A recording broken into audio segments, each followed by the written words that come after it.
The day I turned 60, my only son handed me an ultimatum instead of a birthday gift. "Mom," he said, his voice cool and detached, "I need your retirement fund for my startup.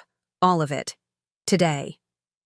I'd spent 40 years building that fund, dollar by careful dollar. What my son didn't realize was that I had prepared for this moment long ago, with a separate account he knew nothing about. Sometimes a mother's greatest wisdom isn't in what she gives her child, but in what she chooses to withhold. Before we jump back in, tell us where you're tuning in from, and if this story touches you, make sure you're subscribed, because tomorrow I've saved something extra special for you. I had always believed that turning 60 would feel different. Perhaps a gentle settling into wisdom, or a peaceful transition toward life's third act. Instead, it arrived like a thunderclap on an otherwise ordinary Tuesday in April. The morning had begun pleasantly enough. I woke early, as had been my habit throughout 3 decades of teaching mathematics at Westridge Community College. The eastern light filtered through my bedroom curtains, casting soft patterns across the handmade quilt my mother had given me before she passed. My modest 2-bedroom home in Mapleton was quiet, just as I preferred it. After my husband, Richard, died 12 years ago, I'd grown accustomed to the rhythms of solitude, the freedom to arrange my days according to my own priorities rather than someone else's needs. I'd never been lonely, exactly. My colleagues, my small circle of close friends, and occasionally my son provided sufficient human connection to keep isolation at bay. For my birthday, I had planned a simple celebration, a special dinner at home with my son, James. At 35, he had finally seemed to be finding his footing after years of what he called exploring opportunities, and what I privately termed avoiding commitment. 6 months ago, he had announced his intention to launch a tech startup focused on cryptocurrency investment strategies. Though I understood little about blockchain technology, I'd expressed appropriate enthusiasm. After all, this represented the longest he had maintained interest in any professional direction since graduating with his business degree nearly 14 years ago. I spent the afternoon preparing his favorite meal: herb-roasted chicken with lemon and garlic, scalloped potatoes layered with Gruyere, and a salad of bitter greens with pears and walnuts. For dessert, I had baked a chocolate cake with raspberry filling, the same recipe I'd used for his birthday celebrations throughout his childhood. The familiar rituals of cooking soothed me, each practiced movement a meditation on continuity and care. At precisely 6 o'clock, the doorbell rang. James stood on my porch, unexpectedly accompanied by a woman I'd never seen before. She was perhaps 30, professionally dressed in a tailored blazer and pencil skirt, with a sleek leather portfolio tucked under one arm.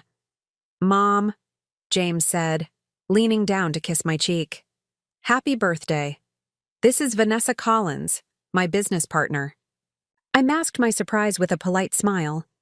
This was supposed to be an intimate dinner, a rare opportunity for mother-son connection. James hadn't mentioned bringing anyone, let alone a business associate. Still, I welcomed them both inside, quickly setting an additional place at the table while they settled in the living room. "Something smells amazing," Vanessa commented, her eyes taking in every detail of my home, with an appraising glance that made me inexplicably uneasy. "James mentioned you were quite the cook." "Just family recipes," I replied, pouring them each a glass of wine. "Nothing fancy." James barely touched his wine, I noticed. He seemed uncharacteristically tense, his usual easy charm replaced by a kind of restless energy. He checked his watch repeatedly and engaged in hushed conversations with Vanessa that ceased whenever I approached. By the time we sat down to dinner, the atmosphere had developed an unmistakable weight. James picked at his food, the favorite meal that had once prompted him to declare me the best cook in the universe when he was 10, while Vanessa made professional small talk about Mapleton's real estate market and the town's economic development plans. I had just served the cake when James set down his fork with deliberate precision and cleared his throat. "Mom, there's a reason Vanessa is here tonight," he began, his voice taking on the practiced cadence he used when making presentations. "We have a business proposition for you, one that could secure both our futures." Vanessa immediately opened her portfolio, extracting a glossy document with next-level crypto investments, emblazoned across the cover in bold, futuristic typography. "Mrs. Reeves," she said, sliding the document toward me, "James has told me all about your prudent financial planning over the years. How you've consistently saved and built a substantial retirement portfolio." Something cold settled in my stomach as I registered the direction this conversation was taking. I set down my dessert fork and folded my hands in my lap, waiting. "Our startup is on the verge of a breakthrough," James continued, leaning forward intently. "We've developed an algorithm that can predict cryptocurrency fluctuations with unprecedented accuracy.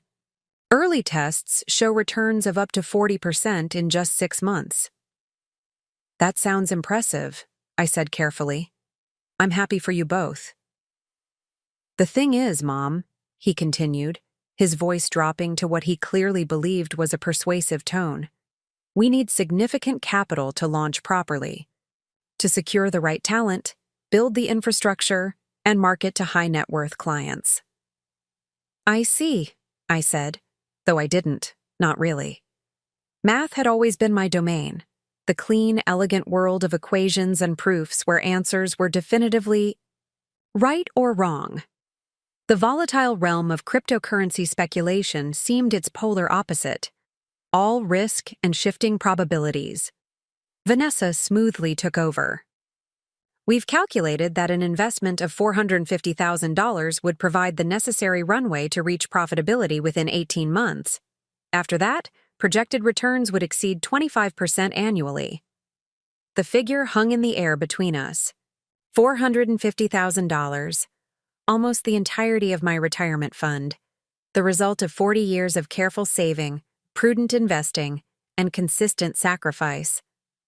"That's a substantial amount," I managed, my voice steady despite the shock. "Nearly everything I've saved for retirement." James reached across the table to grasp my hand. For a moment, he looked like the little boy who had once sought my comfort after nightmares, vulnerable, earnest, hoping for rescue. "Mom, I wouldn't ask if I weren't absolutely certain this will succeed. Think about it. Your money isn't doing much in those conservative investments anyway. With us, you could triple your retirement fund within 5 years. Or lose it all," I noted quietly. His expression hardened almost imperceptibly. "Is that what you think? That I'd risk your security on something uncertain? After everything you've taught me about financial responsibility?" The irony of his statement didn't escape me. This was, after all, the same son who had borrowed $30,000 for a guaranteed opportunity in artisanal beard care products 3 years ago. A venture that collapsed within 6 months. The same son who had lived in my basement rent-free for 14 months after college while finding himself. The same son who had called me pathologically risk-averse when I'd expressed hesitation about co-signing for his downtown loft apartment. "Every startup involves risk, James," I said. "That's the nature of entrepreneurship." "But this is different," he insisted, frustration edging into his voice. "We're not selling physical products or services. We're leveraging mathematical certainty, the kind of certainty you, of all people, should appreciate." Before I could respond, Vanessa interjected smoothly. "Mrs. Reeves, if I may, at your age, conventional financial wisdom suggests more aggressive investment strategies to maximize returns before full retirement. What James is offering aligns perfectly with that approach, but with the added benefit of family oversight." At your age, the phrase landed like a small slap. I was 60, not 90, still teaching full-time, still mentally sharp, still capable of making my own financial decisions without the patronizing guidance of my son's business partner, whom I'd met exactly 47 minutes ago. "I appreciate the presentation," I said, standing to clear the barely touched dessert plates. "But I'll need time to consider such a significant decision." James's expression darkened. "We don't have time, Mom. We have other investors waiting for confirmation, developers ready to start, and competitors moving into this space every day. We need an answer tonight." I paused, dessert plates balanced carefully in my hands. "Tonight? On my birthday, with no prior discussion? You expect me to commit my entire retirement savings to a venture I'm hearing about for the first time?" "Not your entire savings," he said dismissively. "I know about your emergency fund. You'll still have that safety net." What he didn't know, what I had never told him, was about the separate account I had established 16 years ago, after the third time he had approached me for temporary financial assistance during his 20s. That account, now containing just over $380,000, was my true retirement fund. The account he knew about, the one his financial advisor mother had transparently used as a teaching tool throughout his childhood, was substantial, but not my only resource. I had created that separate account not from distrust, but from a mother's pragmatic foresight. Some lessons can only be learned through experience, and I had sensed, even then, that James might someday need to learn financial boundaries the hard way. "I need to think about this, James," I repeated firmly. "Financial decisions of this magnitude require careful consideration." He exchanged a glance with Vanessa before standing abruptly. "Fine, think about it. But understand that if you say no, you're not just declining an investment opportunity. You're telling me you don't believe in me, that after all these years, you still don't trust my judgment." The emotional leverage was so transparent, it would have been almost comical if it weren't so painful. This was the same tactic he had employed since adolescence whenever rational arguments failed him. "My confidence in you and my financial planning are separate issues," I said quietly. "Don't conflate them." "They are connected when my business needs your support," he countered. "This isn't just about money, Mom. It's about family loyalty." As they prepared to leave, far earlier than I had anticipated on this milestone birthday, James delivered his parting shot, the ultimatum that would ultimately change everything between us. "I need your answer by Friday," he said, his voice tight. "Either you transfer the funds to our business account, or I'll know exactly where I stand with you. No more excuses, no more delay tactics." After they left, I sat alone at my dinings table, surrounded by the remnants of the celebration that never happened. The candles had burned low, casting long shadows across the tablecloth. The chocolate cake sat mostly untouched, its careful layers a testament to maternal devotion that had gone unnoticed and unappreciated. In the silence of my home, I made a decision that had been forming unconsciously for years. The time had come to rewrite the terms of our relationship, not out of anger or retribution, but from the belated recognition that true parental love sometimes requires withholding rather than giving. Sometimes the greatest gift a mother can offer is the opportunity for her child to face the consequences of his own choices. I reached for my phone and called Eleanor Wright, my oldest friend and financial advisor. "Eleanor," I said when she answered, "I need to make some changes to my accounts. Significant ones. Can I see you first thing tomorrow?" "Of course," she replied, concern evident in her voice. "Is everything all right, Margaret?" I watched the last candle on my birthday cake sputter and die, oddly peaceful despite the evening's turmoil. "Not yet," I answered truthfully, "but I think it will be." Preparing and narrating this story took us a lot of time, so if you are enjoying it, subscribe to our channel. It means a lot to us. Now back to the story. The next morning dawned with unexpected clarity. I had slept better than anticipated, perhaps because making a decision, even a difficult one, often brings its own peace. I showered, dressed in my most professional outfit, a navy pantsuit I reserved for faculty meetings and parent conferences, and arrived at Eleanor Wright's office 15 minutes before our scheduled appointment. Eleanor's financial advisory practice occupied a converted Victorian home on Maple Street, its elegant architecture projecting exactly the blend of traditional stability and refined expertise that had attracted me to her services nearly 25 years ago. We had met at a women's leadership conference when we were both building our careers, she in finance, I in academia, and had recognized in each other the same methodical approach to life's challenges. The receptionist led me immediately to Eleanor's office, a sunlit space with built-in bookshelves and a bay window overlooking a carefully tended garden. Eleanor rose from behind her desk as I entered, her expression concerned but composed. "Margaret," she said, embracing me briefly before gesturing toward the client chairs. "You sounded troubled last night. Tell me what's happening." I settled into the leather armchair, placing my portfolio precisely on my lap. James visited yesterday for my birthday dinner. He brought his business partner and a funding proposal instead of a gift. Eleanor's raised eyebrow said everything about what she thought of this approach. She had known James since he was a teenager, had witnessed his pattern of enthusiastic beginnings and abandoned commitments throughout his adult life. "I see," she said carefully. "And what exactly is he proposing this time?" I outlined the cryptocurrency investment platform, the requested $450,000, and the ultimatum I had been given. As I spoke, Eleanor made notes, her expression remaining professionally neutral despite what I suspected were significant internal reservations. "And you're here because?" she prompted when I finished.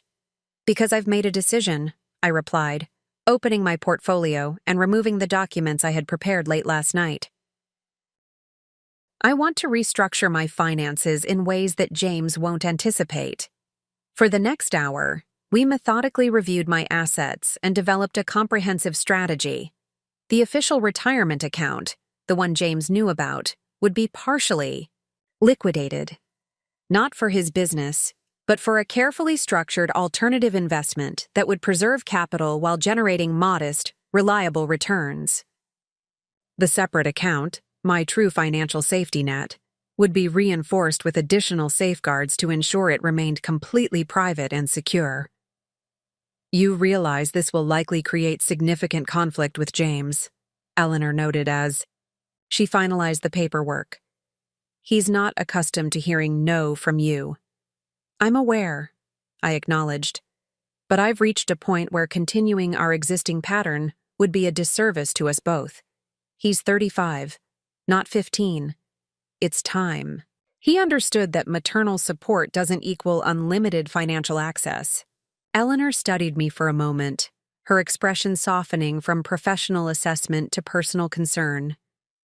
"This isn't just about money, is it, Margaret?"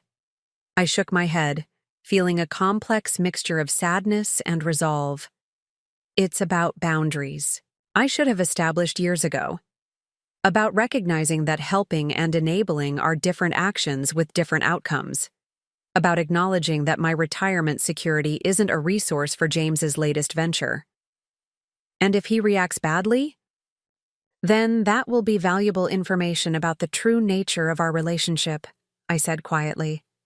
"Painful, certainly, but necessary for us both."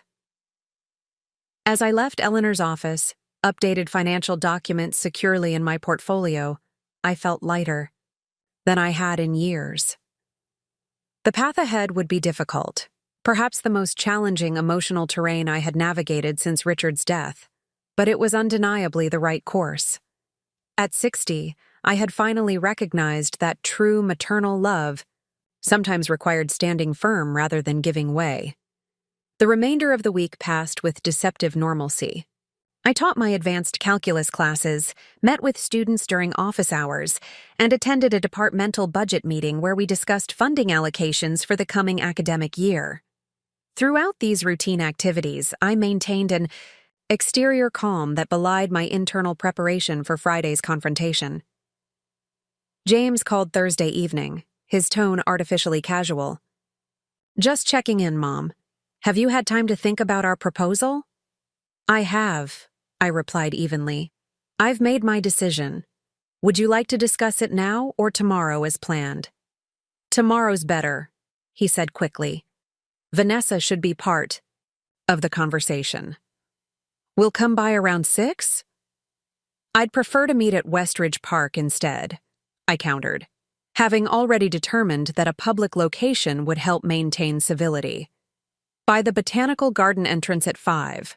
I have faculty commitments later in the evening. He hesitated, clearly surprised by my deviation from the expected script. In the past, I had always accommodated his preferences without question. The park? That seems unnecessary for a simple funds transfer discussion. Nevertheless, that's where I'll be at 5 tomorrow, I said firmly. Please let Vanessa know. After we hung up, I sat at my kitchen table reviewing the documents Eleanor had prepared, including a concise explanation of why I was declining to invest in next-level crypto investments. The statement was factual, unemotional, and appropriately referenced my fiduciary responsibility to my own financial security. Eleanor had suggested this formal approach, treating the decline as a business decision rather than a personal rejection, to establish the tone for our new relationship dynamic. Friday afternoon arrived with unseasonable warmth, the botanical gardens at Westridge Park alive with early spring blooms and visitors enjoying the pleasant weather. I arrived 20 minutes early, selecting a bench with good sight lines to the main entrance but partially screened by ornamental cherry trees. The location offered privacy without isolation, exactly what the situation required. James and Vanessa appeared precisely at 5, both dressed in business attire that seemed oddly formal for a park meeting. They spotted me immediately, their confident strides and aligned body language suggesting they had strategized their approach on the drive over. I reminded myself to remain centered regardless of the emotional manipulations that might follow. Mom, James greeted me with a quick kiss on the cheek while Vanessa nodded professionally. Beautiful afternoon for a park meeting, I suppose. I gestured for them to join me on the bench, noting how they positioned themselves on either side of me, a subtle psychological tactic to create a sense of being surrounded. My years of managing challenging classroom dynamics made such maneuvers transparent. Thank you both for coming, I began, my tone pleasant but neutral. I've given your proposal careful consideration, reviewed my financial plans, and consulted with my advisor. Eleanor, I assume? James interrupted, a slight edge to his voice. She's always been overly conservative with investment strategies. Eleanor provides guidance, but financial decisions are ultimately mine, I corrected him gently. And after thorough analysis, I've decided not to invest in next-level crypto at this time. The momentary silence that followed was profound. James blinked rapidly as if unable to process my response, while Vanessa's professional veneer slipped just enough to reveal genuine surprise. Clearly, despite the ultimatum nature of their approach, actual rejection had not been considered a realistic outcome. You're saying no? James finally managed, his voice rising slightly. After everything I explained about the opportunity, the projected returns, the family security this could provide? I removed the document from my portfolio and handed it to him. This outlines the reasoning behind my decision. In essence, the investment represents an excessive concentration of risk for someone in my financial position and stage of life. Vanessa leaned forward, her expression recalibrating to persuasive concern. Mrs. Reeves, perhaps we didn't adequately explain. The sophisticated risk mitigation strategies built into our algorithm. This isn't typical cryptocurrency speculation. I understand the proposal, I interrupted calmly. The issue isn't lack of comprehension, but fundamental misalignment with my investment objectives and risk tolerance. James barely glanced at the document before thrusting it back toward me, his face flushing with anger. This is ridiculous. You're choosing some arbitrary investment strategy over your own son's future. Do you have any idea how much work we've put into this? How close we are to something revolutionary? I'm choosing financial responsibility, I corrected him, which is precisely what I taught you throughout your childhood, to evaluate opportunities based on evidence, not emotion. This is about control, he accused, standing abruptly. You've always needed to maintain the upper hand, to be the sensible one making the smart decisions while everyone else just isn't quite measuring up to Margaret Reeves's exacting standards. The attack was predictable, yet still painful. I had anticipated this deflection, the swift pivot from logical arguments to emotional manipulation when the former failed to achieve the desired outcome. It represented a pattern we had enacted countless times throughout his adult life, though never with such significant financial stakes. This isn't about control, James, I said quietly. It's about appropriate boundaries between us. Your business needs are your responsibility, not mine. My retirement security is my responsibility, not yours. Vanessa, recognizing the deteriorating trajectory of our conversation, attempted intervention. Perhaps we could discuss a smaller investment amount. A phased approach that might address Mrs. Reeves's concerns while still providing some of the capital we need. Before I could respond, James cut in sharply. Don't bother Vanessa. She's made up her mind. He turned back to me, his expression hardening.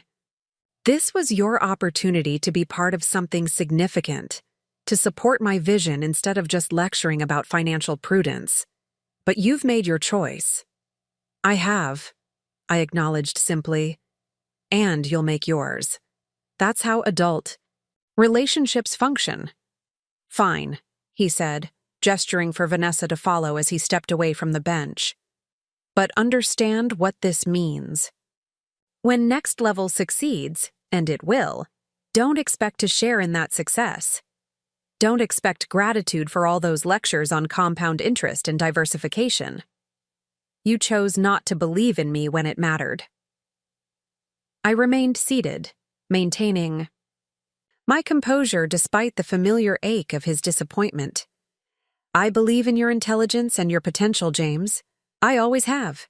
What I don't believe in is risking my financial security on any investment, regardless of who proposes it. He shook his head, already turning away. We'll see how you feel in a year when our early investors are celebrating their returns. Goodbye, Mom. As they walked away down the garden path, Vanessa casting one uncertain glance back over her shoulder, I remained on the bench, watching their retreating figures until they disappeared around a bend in the path. The cherry blossoms above me released, a few pale petals that drifted down like gentle affirmations. I had done what was necessary, not just for my financial security, but for something far more valuable. I had established the boundary that would ultimately determine whether James and I could build an authentic adult relationship or would remain locked in the dysfunctional patterns of his dependence and my enablement. The outcome remained uncertain, but the action itself represented a personal victory decades in the making. At 60, I had finally learned that sometimes a mother's greatest act of love is simply standing firm. The following weeks unfolded in a silence so complete it had texture and weight. James did not call after our confrontation in the park. No text messages appeared on my phone. No emails arrived with revised proposals or attempts at reconciliation. The absence of communication was both expected and strangely disorienting, like adjusting to a persistent background noise that suddenly ceases. Spring advanced across campus with determined beauty. Cherry trees bloomed along the mathematics building walkway, their delicate petals creating pale pink carpets that my students navigated each morning. I maintained my routines with deliberate precision. Monday faculty meetings, Tuesday afternoon advising hours, Wednesday lunch with my small circle of colleagues in the campus courtyard. These rhythms provided stability as I adjusted to the new reality of my relationship with James. 3 weeks after our confrontation, I received an unexpected visitor during my office hours. Marilyn Chen, the department secretary, appeared at Whoa, my door with an apologetic expression. "Professor Reeves? There's a young woman here who insists on speaking with you. She doesn't have an appointment, and she's not one of our students.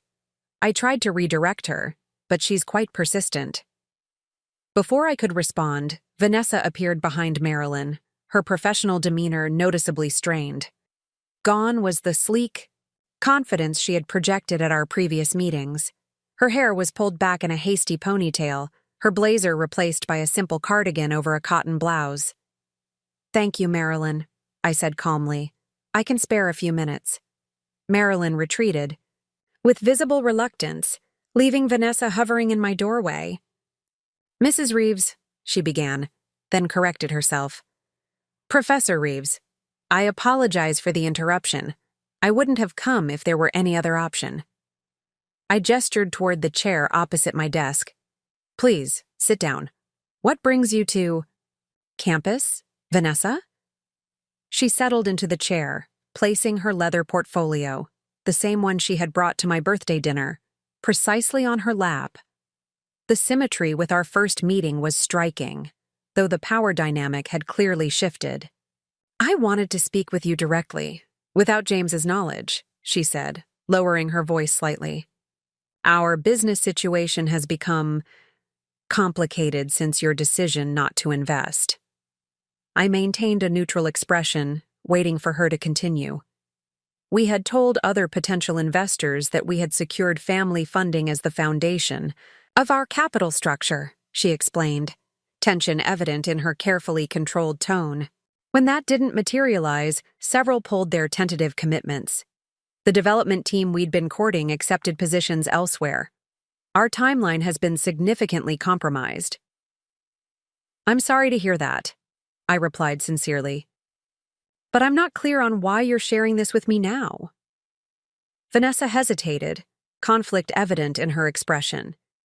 "James believes we can still salvage the situation. He's approached several high-interest lenders for bridge financing. He's considering using his condo as collateral."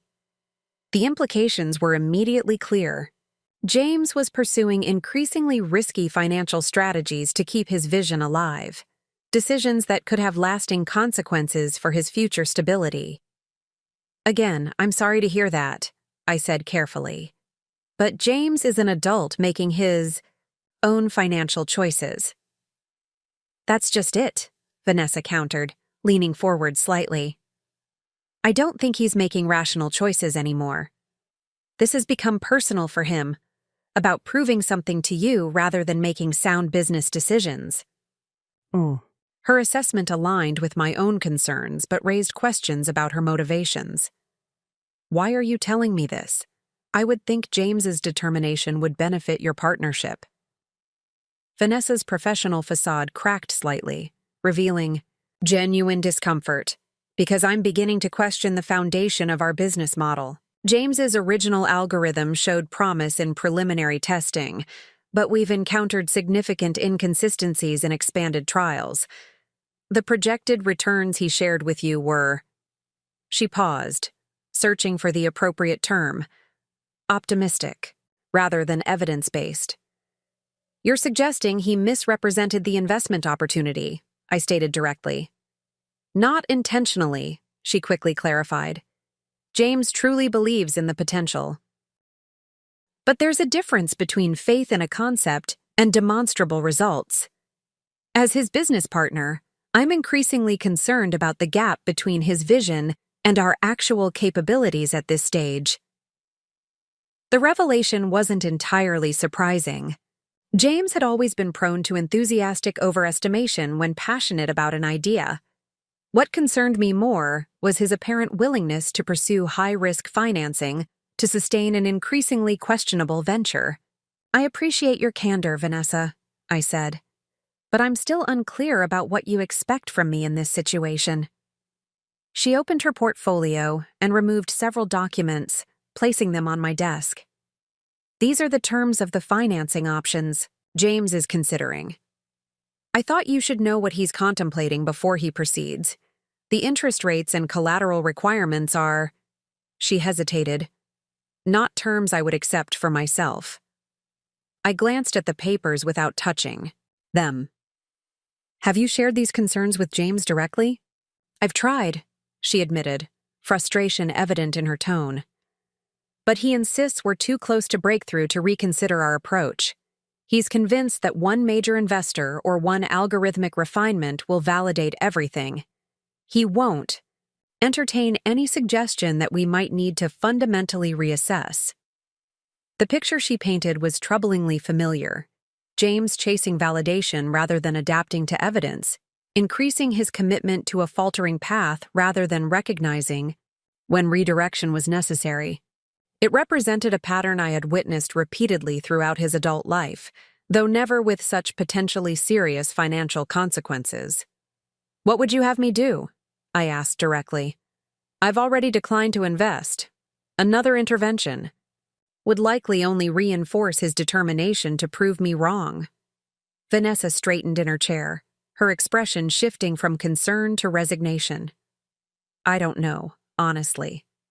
Perhaps I shouldn't have come. I just thought, as his mother and as someone with financial expertise, you should know the direction things are taking.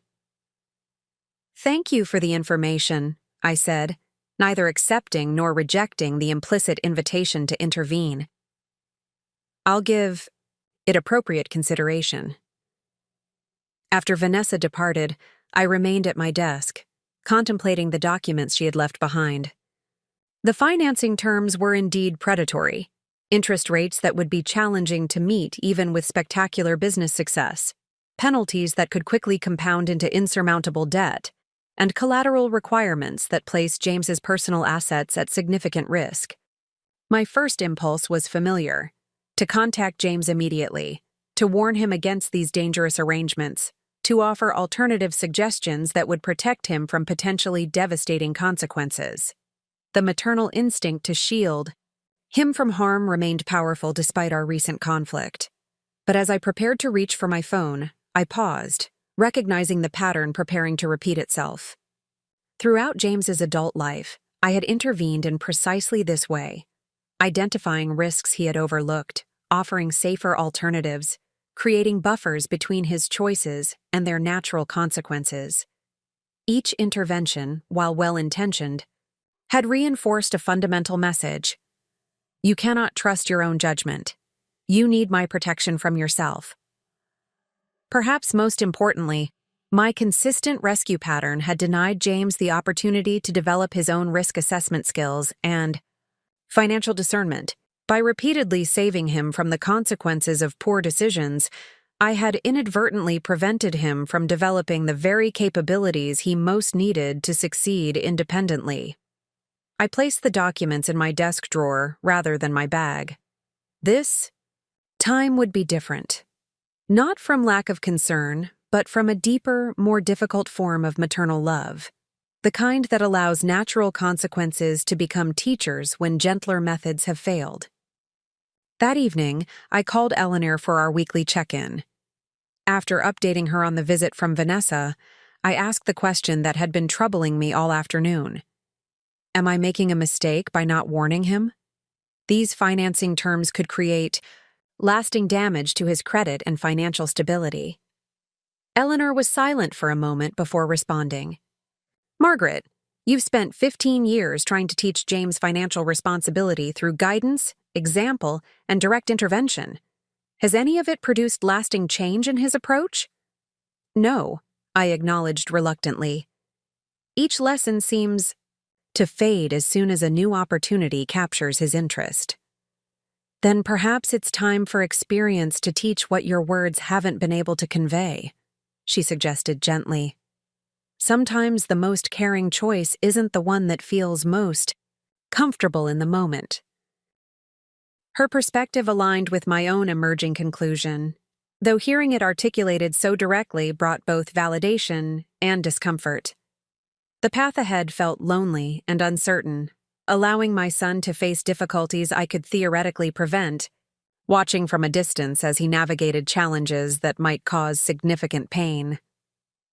And if he fails catastrophically? I asked quietly. If he loses his condo or accumulates debt he can't manage? Then he'll learn something essential about risk assessment and financial decision-making, Eleanor replied pragmatically. Something he hasn't learned from any of your previous interventions. And you'll still be there. Not to rescue him from the consequences, but to support him in responding to them constructively. After our call ended, I walked through my quiet house, eventually settling in the small home office where I had once helped James with his middle school math homework. On the wall hung a framed quotation that had guided my teaching philosophy for decades. Education is not the filling of a pail, but the lighting of a fire. I had always interpreted this primarily in academic contexts, but its wisdom extended far beyond the classroom. Some lessons cannot be transferred through instruction alone. They must be discovered through direct experience. My son was 35 years old, long past the age where protection served his development. What he needed now was not shelter from consequences, but the opportunity to develop resilience through facing them directly. The realization brought neither satisfaction nor relief, only a quiet certainty that the most difficult act of motherhood lay in knowing when to step back rather than step in. True maternal wisdom sometimes meant allowing struggle rather than preventing it. Not from indifference, but from deep respect for the growth that can only emerge through challenge. I would not contact James about the financing documents. Instead, I would wait, with concern but also with faith in his capacity to navigate his own path, however difficult it might become. This was not abandonment, but its opposite. A profound belief that he possessed the inner resources to face reality and adapt accordingly, even when that reality failed to match his expectations. As difficult as this new approach felt, it represented the most authentic expression of maternal love I could offer at this stage of both our lives, the gift of treating him as the capable adult he needed to become, rather than the dependent child he had remained for too long. Summer arrived with unrelenting heat that shimmered across the Westridge College campus. The semester ended in a flurry of final exams, grade submissions, and graduation ceremonies, where I watched another cohort of mathematics students receive their diplomas. As department chair, I delivered a brief address at the departmental reception, speaking about the practical applications of theoretical knowledge, words that resonated with unexpected personal meaning as I navigated my own experiment in allowing natural consequences to unfold with James. June marked 2 months of complete silence between us. No phone calls, no text messages, no emails. In previous conflicts, I had invariably been the one to reach out first, offering an olive branch regardless of who bore greater responsibility for the disagreement. This time, I maintained my resolve to allow James to determine when and how we might reconnect. The silence was sometimes deafening in its absence, particularly during weekends when the rhythms of teaching no longer provided distraction. I filled the unexpected space with activities I had long deferred. I joined a community garden collective, tending a small plot of heirloom vegetables 3 mornings each week. I accepted an invitation to join a book club focused on women's memoir and autobiography. I began swimming laps at the college natatorium each evening, rediscovering a physical discipline I had abandoned decades earlier amid the competing demands of career and single motherhood. Throughout these activities, I maintained careful boundaries. Around my thoughts of James, I permitted myself concern but not worry, interest but not interference. When well-meaning friends inquired about him, I developed a simple response. We're giving each other some space at the moment. That acknowledged the separation without inviting further questions. In early July, Eleanor invited me to lunch at Riverside Bistro, an elegant establishment overlooking the Mapleton waterfront. As we settled at our table, she regarded me thoughtfully. "You seem different, Margaret," she observed, studying my face. "More settled somehow." "Do I?" I smiled, considering her assessment. Perhaps I'm finally beginning to accept uncertainty, rather than trying to control it. A valuable skill at any age, she nodded approvingly. Speaking of uncertainty, have you heard anything from James? Nothing direct, I admitted. Though I've received some information through other channels. The previous week, my colleague Diane had mentioned seeing James at Westridge Financial Center, emerging from the offices of Barrett and Schaefer, a law firm specializing in bankruptcy and debt restructuring. The sighting had triggered a momentary panic, immediate concern about what financial difficulties might have driven him to seek legal counsel, followed by a deliberate recommitment to the boundaries I had established. "And you haven't reached out?" Eleanor asked, though her tone suggested she already knew the answer. "No," I confirmed. "This space between us needs to exist for now. Any premature attempt to bridge it would likely reinforce old patterns rather than allowing new ones to develop." Eleanor nodded, her expression reflecting both approval and concern. It's not easy watching someone you love navigate difficulties, even when you know intervention might be counterproductive. "It's the hardest thing I've ever done," I acknowledged quietly. "Harder than single parenting, harder than rebuilding. After Richard's death, there's a particular ache in deliberate restraint when every instinct urges action." Our conversation shifted to other topics: Eleanor's plans for a Mediterranean cruise, my consideration of a research sabbatical, the changing economic landscape of Mapleton as technology companies established regional offices downtown. Throughout lunch, I noticed a subtle shift in our dynamic, a deeper equality in our exchange, as if my recent choices had elevated me to a new level of autonomy in Eleanor's estimation. As we prepared to leave, Eleanor handed me a small gift bag. "A belated birthday present," she explained. "Something to commemorate your 60th year." Inside was a beautifully bound journal with a quote embossed on the leather cover. "The most courageous act is still to think for yourself." Aloud. Coco Chanel. "It seemed appropriate," Eleanor said simply. "You're finally speaking your truth through actions rather than accommodating others at your own expense." I embraced her, unexpectedly moved by the gesture and its recognition of the genuine evolution occurring in my life, not just with James, but in my broader relationship with my own needs and boundaries. The following week brought an unexpected encounter. I was selecting produce at the Mapleton Farmers Market when I noticed Vanessa examining artisanal cheeses at a stall across the aisle. She looked different from our last meeting, more casual, in linen pants and a sleeveless blouse, her hair loose around her shoulders. She spotted me before I could decide whether to approach or retreat. "Professor Reeves," she acknowledged, crossing to join me. Her expression was guarded but not hostile. "How are you?" "I'm well, thank you," I replied, noting how she positioned herself to partially shield our conversation from other market-goers. "And yourself?" She hesitated, seemingly uncertain how much to share. "Managing. Things have changed significantly since we last spoke." "Oh?" I kept my response neutral, allowing her to determine how much to reveal. "Next-level crypto has been," and she paused, searching for the appropriate term, "reconfigured. We've scaled back our ambitions considerably. I've taken primary leadership while James addresses some personal matters." The careful phrasing contained volumes of unspoken information.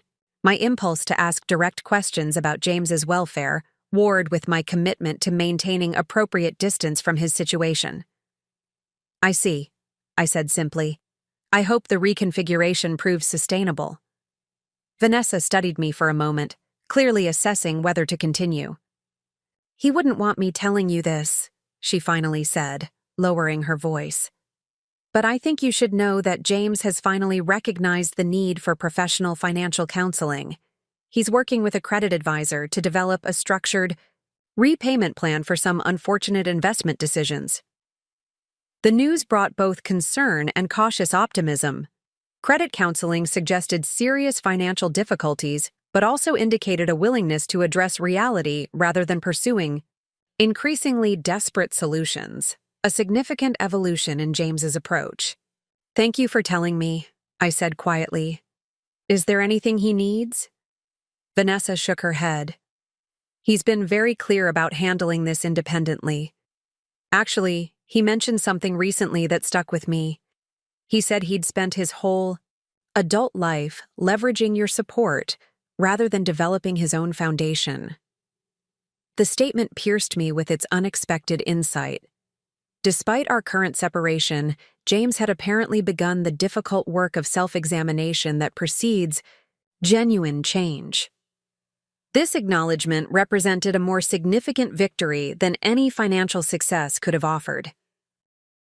"If you speak with him," I said carefully, "please don't mention that we talked. But if an appropriate moment arises, you might let him know that I'm here when he's ready, not to solve anything, just to reconnect." Vanessa nodded, a hint of respect evident in her expression. "I understand. And Professor Reeves? For what it's worth, I think your decision was the right one. Not just financially, but for him personally. I didn't see that initially." As July transitioned into August, I received an unexpected communication from the Westridge Community College administration. The president's office requested my presence at a meeting regarding a potential donor interested in supporting mathematics education at the college. Such meetings were unusual during summer recess, particularly for department chairs who typically focused on research during the academic break. I arrived at the administration building curious but with limited expectations. President Davis greeted me with unusual warmth, ushering me into a conference room where a distinguished man in his late 60s awaited. Tall and silver-haired, with wire-rimmed glasses and a tailored suit that suggested significant professional success, he rose as I entered. "Professor Reeves, allow me to introduce Alexander Bennett," President Davis said. "Mr. Bennett is considering a substantial endowment specifically targeting our mathematics program." "Mr. Bennett," I acknowledged, extending my hand. "What a pleasant surprise."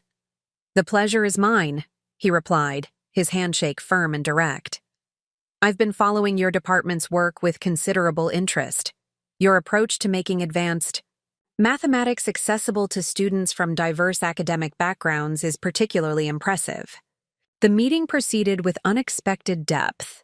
Unlike many potential donors who focused primarily on naming opportunities and recognition, Alexander Bennett asked penetrating questions about pedagogical philosophy, student outcomes, and the practical applications of theoretical mathematics in contemporary problem-solving. His understanding of mathematical principles exceeded what one typically encountered outside academic circles. Mr. Bennett spent his career developing algorithmic solutions for investment analysis, President Davis explained. He revolutionized several approaches to market prediction before his retirement 3 years ago. Though I've since recognized that mathematical elegance doesn't always translate to market reality, Bennett added with a self-deprecating smile. Particularly in volatile sectors where human psychology often overwhelms rational patterns. Something in his observation resonated with James's cryptocurrency venture, triggering a momentary pang of concern that I carefully set aside to maintain full presence in this important discussion. After nearly an hour of substantive conversation, President Davis was called away to address an urgent matter, leaving Alexander Bennett and me to continue our discussion. "I should be direct about something, Professor Reeves," Bennett said once. We were alone. "My interest in your department isn't entirely philanthropic. I've been following your academic publications on mathematical education for several years. Your paper on intuitive approaches to abstract reasoning, fundamentally, changed how I explain complex financial concepts to non-specialists." "I'm flattered," I replied, genuinely surprised that my academic work had reached audiences beyond mathematics education. "Though I wonder why you didn't reach out through conventional academic channels if my research interested you." Bennett smiled, his expression warm but slightly enigmatic. "Sometimes the conventional path isn't the most effective, particularly when one's interests extend beyond theoretical applications to the human element behind the mathematics." Before I could fully process this curious statement, he continued, "I'm hosting a small dinner next week for a few colleagues interested in mathematics education. Nothing formal, just good food and better conversation. I'd be honored if you would join us. The invitation was unexpected but intriguing. After confirming that the gathering included several respected names in both mathematics and education, I accepted, providing my contact information for the details. As I left the administration building, I found myself contemplating this unusual turn of events. Alexander Bennett represented an unexpected new element in my carefully structured life. A potential professional connection, certainly, but also something less easily categorized. His intellectual engagement and evident appreciation for my work created a sense of being truly seen in my professional capacity, without the complications of personal history or familial obligation. The realization brought a startling insight. In maintaining appropriate boundaries with James, I had inadvertently created space for new connections and opportunities to enter my life. The painful but necessary separation had generated openings for unexpected growth in areas long overshadowed by the constant management of our complicated relationship. That evening, as I tended my plot at the community garden, I reflected on how the deliberate pruning of one aspect of life often allows others to flourish with renewed vigor. The tomato plants I had carefully cut back earlier in the season now produced fruit with remarkable abundance, a visible metaphor for the quiet transformations occurring in my own carefully tended existence. The possibility that James might be undertaking similar internal cultivation, facing his financial challenges with newfound responsibility rather than desperate scrambling for rescue, brought a sense of cautious hope. Perhaps our separate journeys might eventually lead to a healthier connection than our previous patterns had permitted, one founded on mutual respect rather than dependency. As the August sun began its descent, casting long shadows across the garden rows, I harvested a basket of vegetables with quiet satisfaction. The summer of silence had yielded unexpected fruits, independence, new connections, and the strengthening of my own internal foundation. Whatever the autumn might bring, with James, I was becoming increasingly capable of meeting it with balance rather than sacrifice. The dinner invitation from Alexander Bennett arrived via a handwritten note delivered to my campus office, an elegant cream-colored card with precise penmanship that spoke of attention to detail. The gathering would be held at his home in Oak Ridge Heights, the exclusive neighborhood perched on the eastern hills overlooking Mapleton. The invitation specified casual, elegant attire and mentioned that 6 guests would be attending, all with connections to mathematics, education, or both. I approached the evening with muted curiosity rather than expectation. August had settled into a comfortable rhythm, morning swims at the campus pool, afternoons devoted to research for the upcoming semester, evenings split between my garden plot and quiet reading on my back porch. This dinner represented a deliberate step outside the sanctuary I had carefully constructed during the months of silence with James. Alexander Bennett's home proved to be an architectural masterpiece, a modern structure of glass, steel, and warm wood that seemed to emerge organically from the hillside. Floor-to-ceiling windows captured panoramic views of Mapleton below, the river winding through downtown like a silver ribbon catching the last light of evening.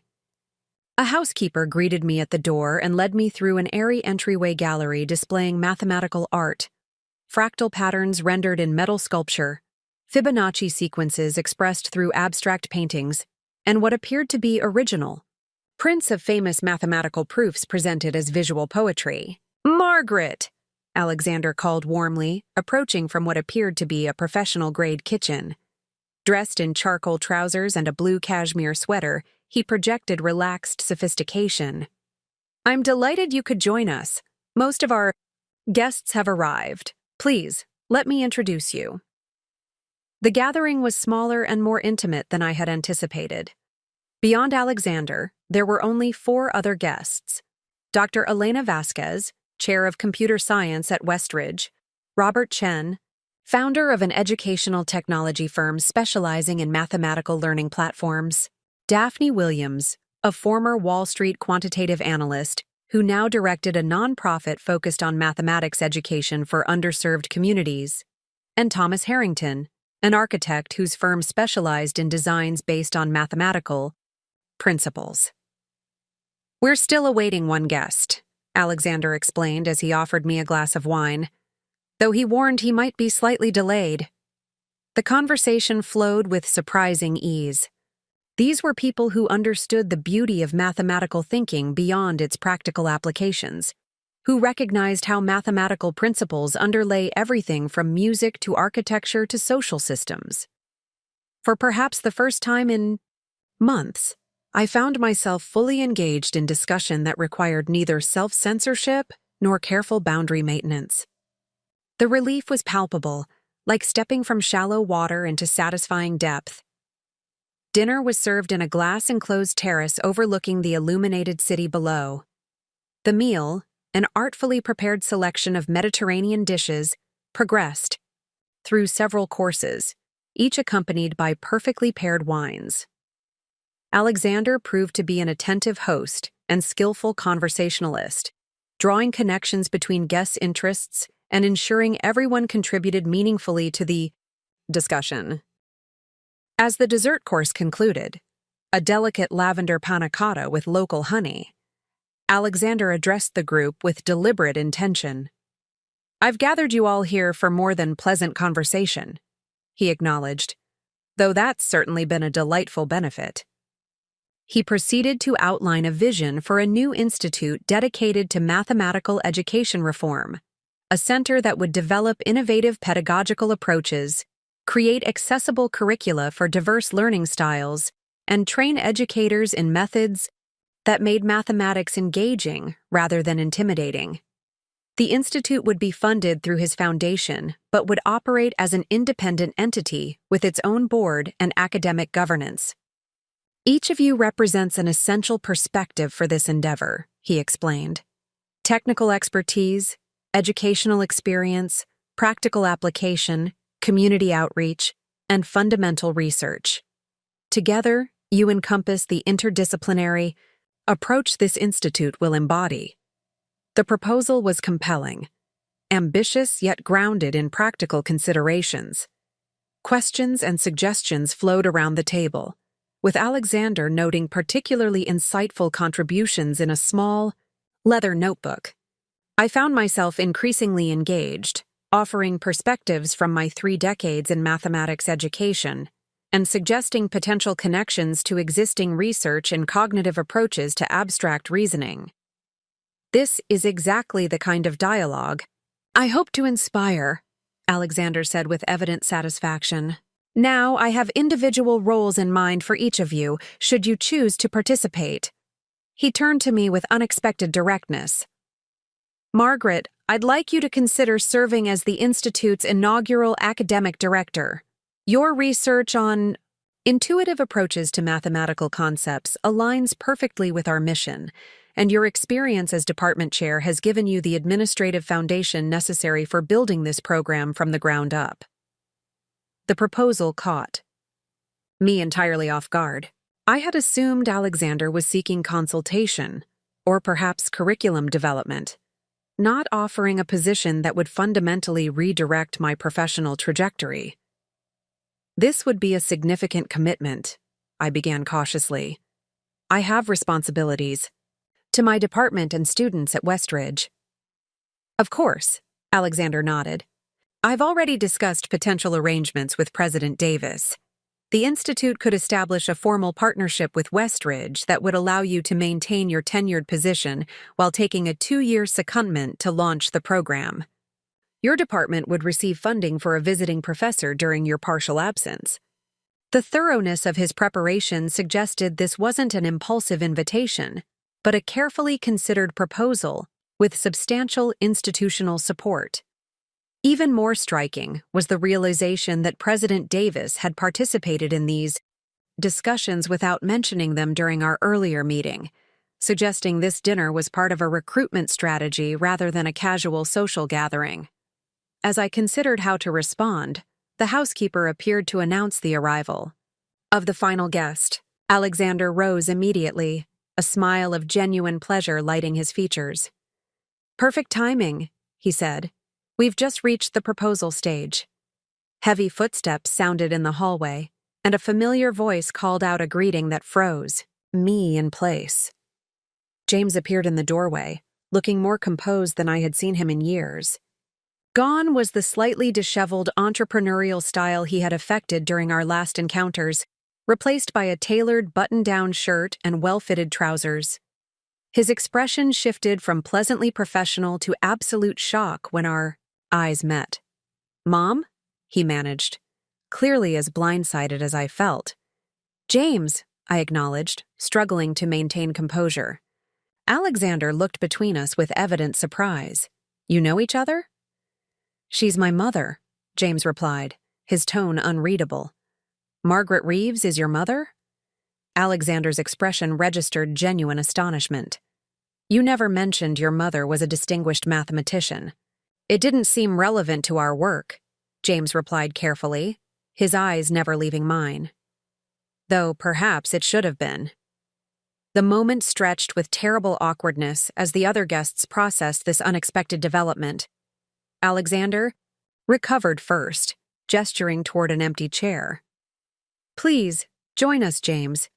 We've just finished discussing the Institute's foundational structure. Your perspective on the practical applications will be valuable."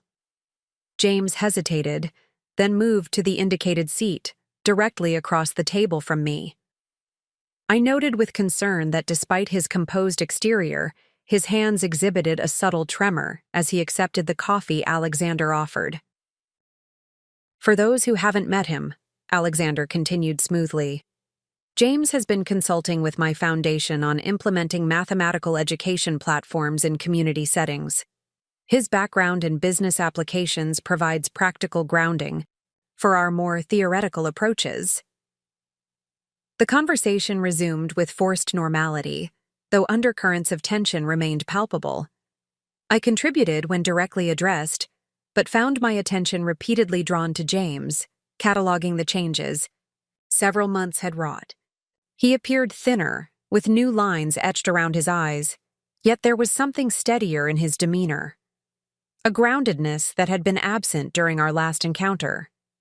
James, too, seemed to be conducting his own assessment, his gaze repeatedly returning to me during lulls in conversation.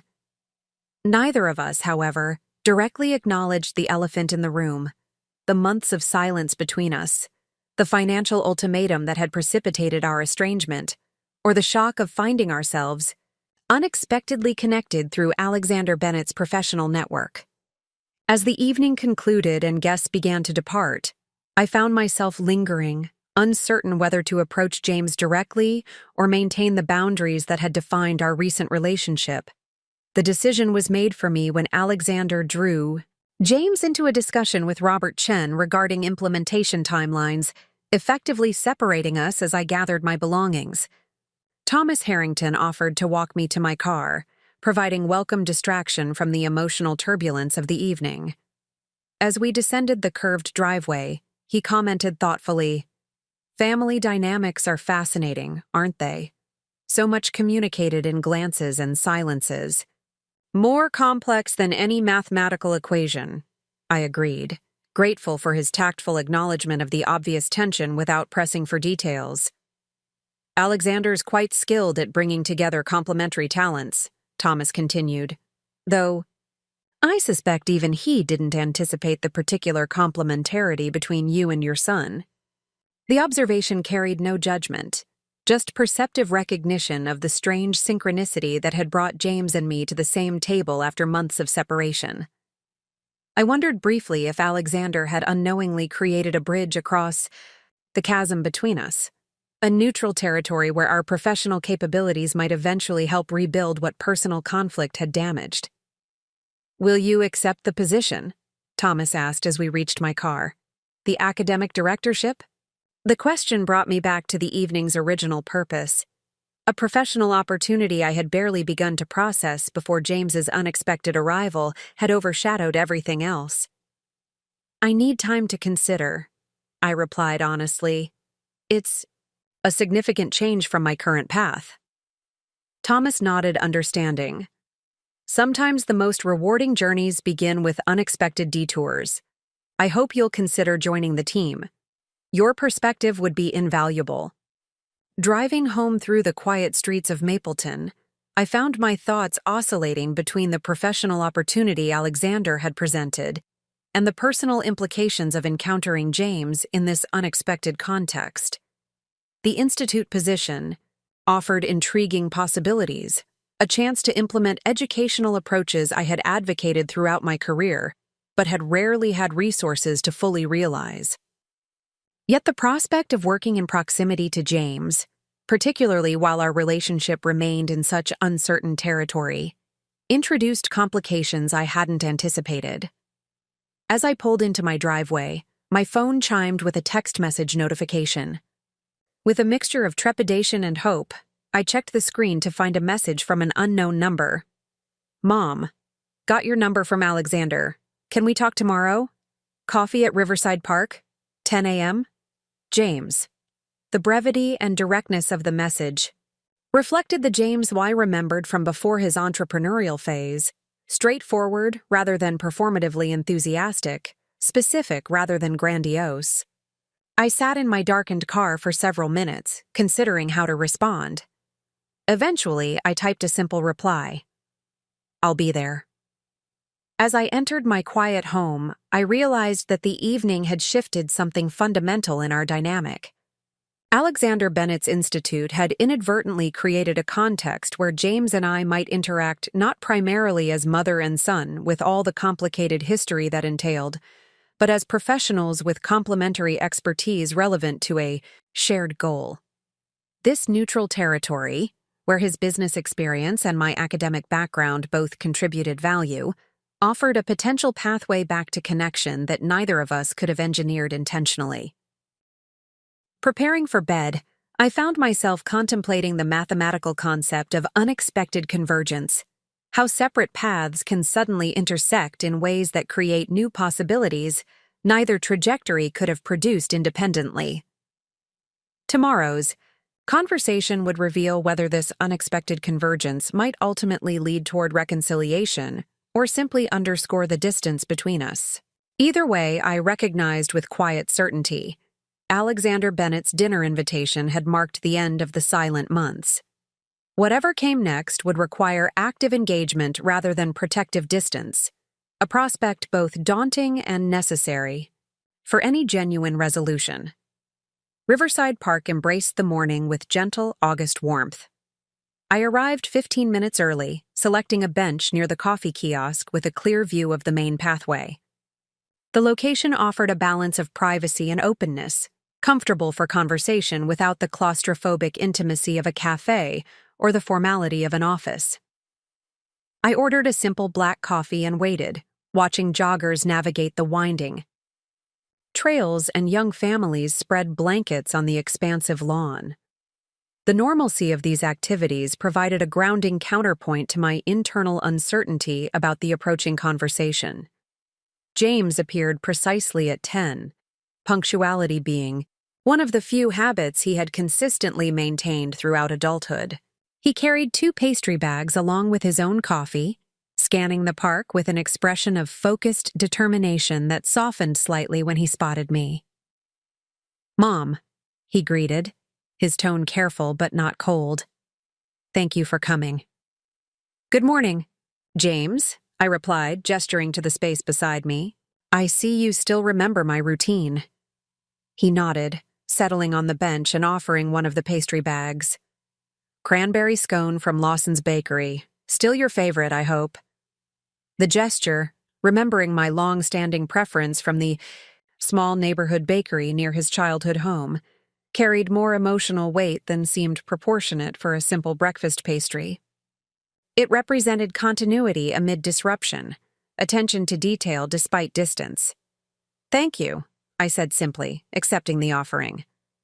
"How are you, James?"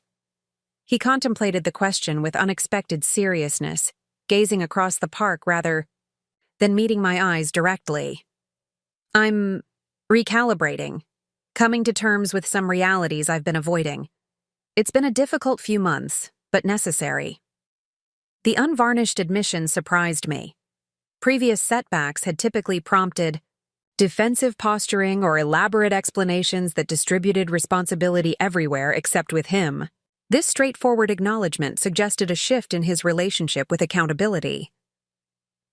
"I understand Alexander has involved you in his educational initiative," I observed, offering neutral conversational ground to begin. James nodded, his expression brightening with genuine enthusiasm. "It's been unexpectedly fulfilling. I started as a technology consultant 6 weeks ago, just advising on platform development for the mathematics curriculum delivery systems, but the work connects to something real in ways crypto development never did." "How did you connect with Alexander in the first place?" I asked, genuinely curious about the path that had led to our unexpected convergence at last night's dinner. James's expression shifted to something more complex, embarrassment tempered with reluctant amusement. "Ironically, through the bankruptcy attorney Vanessa insisted I consult. Alexander serves on the board of a financial literacy foundation that partners with Barrett and Schaefer to provide educational resources for clients undergoing debt restructuring." He paused, seeming to debate how much to reveal, then continued, with deliberate candor. "I was in pretty desperate shape after our disagreement. The bridge financing for Next Level fell through when additional algorithmic issues emerged. I'd already leveraged my condo and depleted my savings trying to keep things afloat. The bankruptcy attorney was a last resort. The confirmation of what I had suspected, that James had pursued increasingly risky financial strategies until reaching critical failure, brought no satisfaction, only quiet acknowledgement that some lessons require painfully direct experience. "The foundation offers a financial recovery program," James continued. "Practical education combined with professional counseling and skill development. Alexander personally mentors selected participants with particular potential. He saw something in my background that interested him, despite the obvious financial failures." "That sounds like a transformative opportunity," I noted, careful to maintain supportive neutrality rather than maternal judgment about his financial collapse. "It saved me," James stated simply. "Not just financially, though the restructuring plan has been crucial, but conceptually, helping me recognize patterns I've been repeating my entire adult life." He turned slightly to face me directly, his expression open in a way I hadn't witnessed since his early 20s. "Including patterns in our relationship, the constant expectation of rescue, the reflexive leveraging of your support without genuine appreciation for its cost to you." The forthright acknowledgement created a momentary pause between us, a space filled with the weight of decades of interaction suddenly seen in a clearer light. Rather than rushing to soften his self-assessment or offer maternal reassurance, I allowed the moment to exist untransformed. "What changed?" I finally asked. "What allowed you to recognize these patterns now when they've been operative for so long?"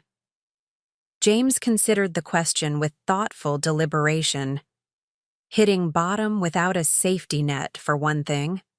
When the bankruptcy attorney laid out my options in stark legal terms, with no emotional cushioning or familial rescue available, reality became impossible to ignore." He broke off a piece of his own scone but didn't eat it, instead crumbling it between his fingers as he continued. "But it was more than just financial desperation. Alexander's mentorship approach is different from anything I've experienced. He offers guidance without protection, consequences with dignity rather than shame. It created space to actually see myself clearly instead of constantly maneuvering to maintain a particular image." The description resonated with my own recent journey toward establishing healthier boundaries, the challenging recognition that protection can impede growth, that rescue sometimes prevents necessary development. The parallel paths we had traveled, separately now converged in unexpected recognition. "I didn't know you were connected to Alexander until last night," James continued. "When I walked into that dining room and saw you there—" He shook his head slightly. It felt like some cosmic joke at first. Then, listening to your contributions to the discussion, watching how the others responded to your insights, it was like seeing you clearly for the first time in years. Not just as my mother, but as a respected professional with valuable expertise entirely independent of our relationship. The observation carried surprising emotional impact. Throughout James's adulthood, I had compartmentalized my maternal and professional identities, never fully integrating my mathematical work into our relationship, despite its central importance to my own sense of self. His recognition of this separate capability represented a shift in perception that felt significant beyond its simple acknowledgement. Alexander speaks very highly of your contributions to his foundation work, I noted, redirecting slightly to more comfortable territory. James nodded, seeming to appreciate the conversational shift. The implementation work has been surprisingly rewarding. Translating complex mathematical concepts into accessible digital interfaces, ensuring the technology enhances rather than replaces human teaching, it's challenging in ways that actually matter. Unlike cryptocurrency speculation, I suggested gently. Exactly. He smiled ruefully.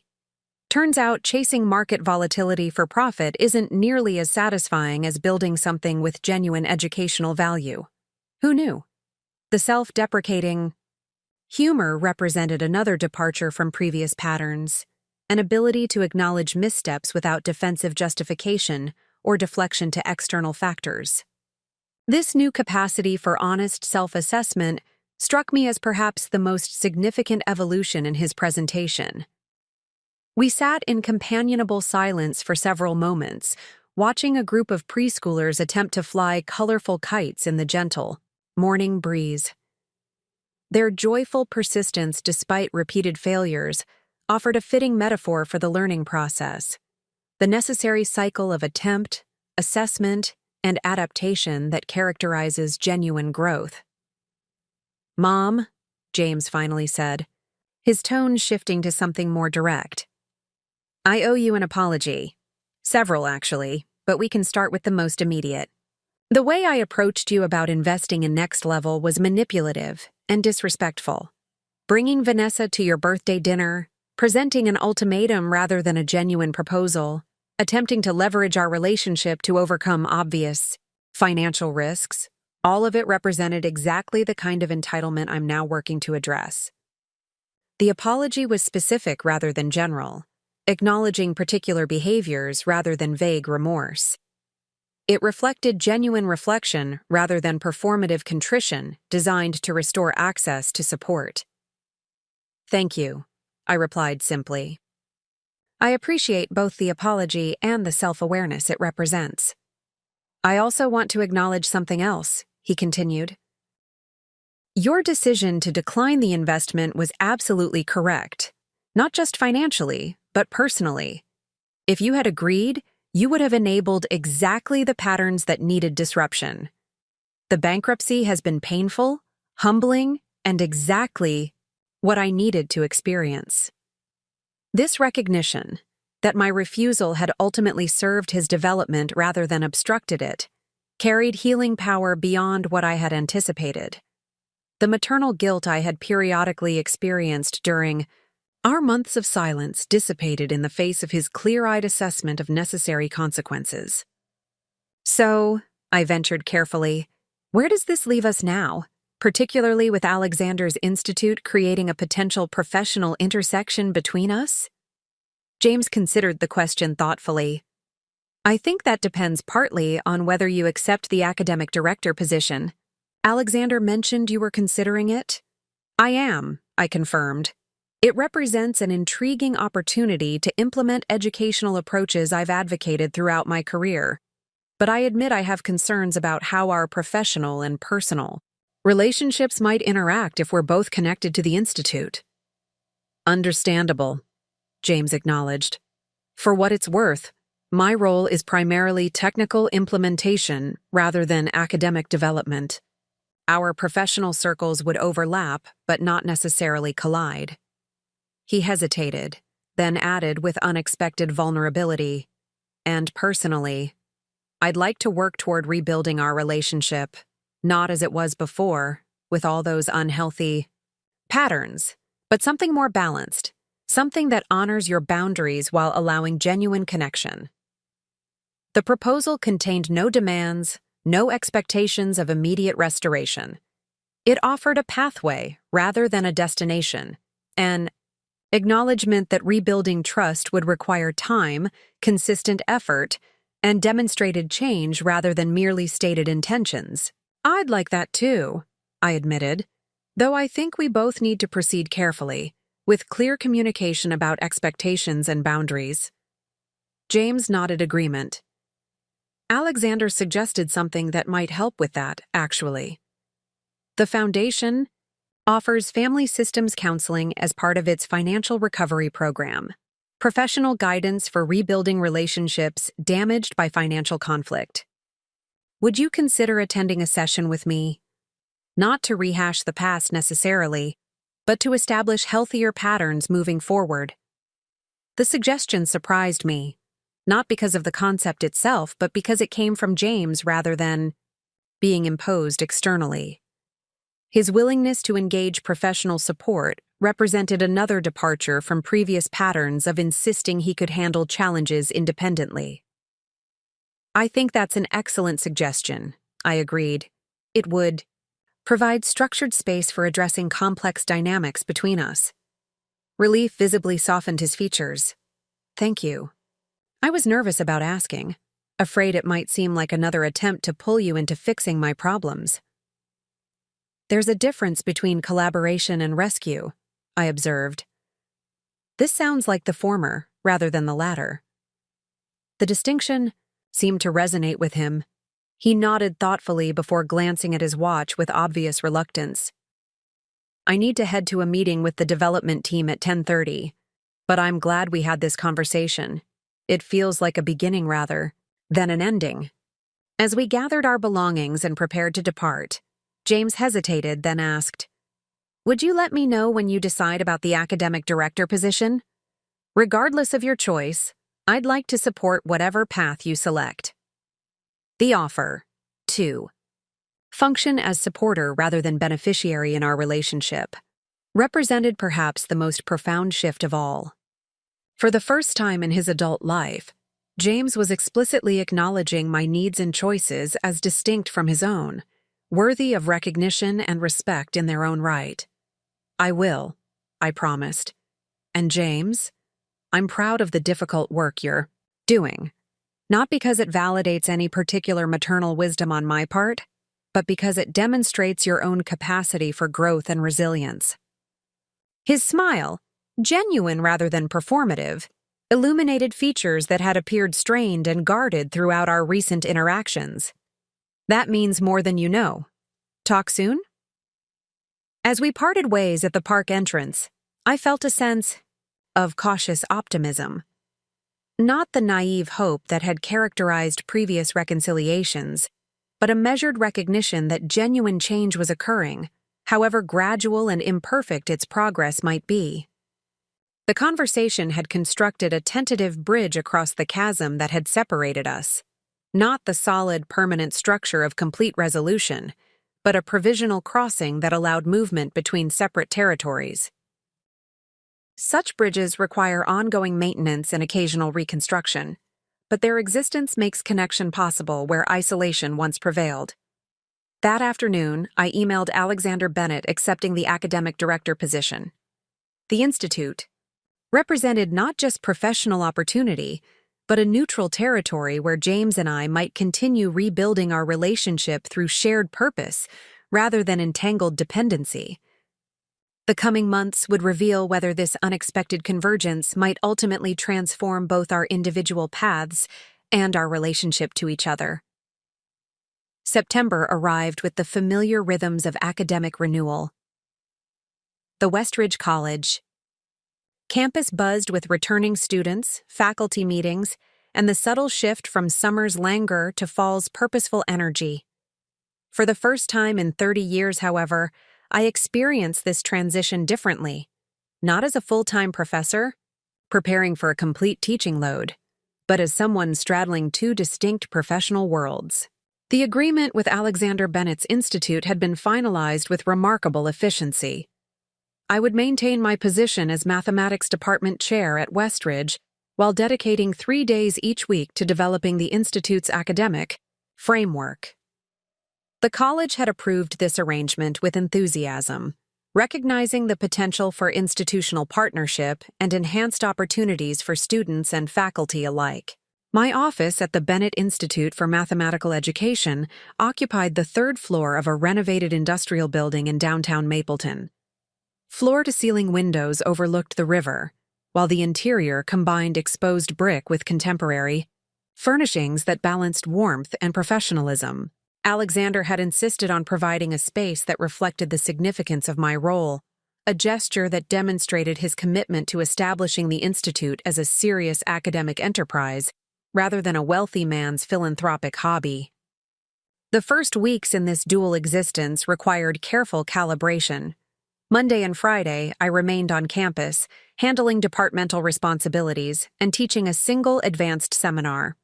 Tuesday through Thursday belonged to the institute, where I worked with a small but growing team to develop innovative curriculum models, assessment frameworks, and teacher training approaches.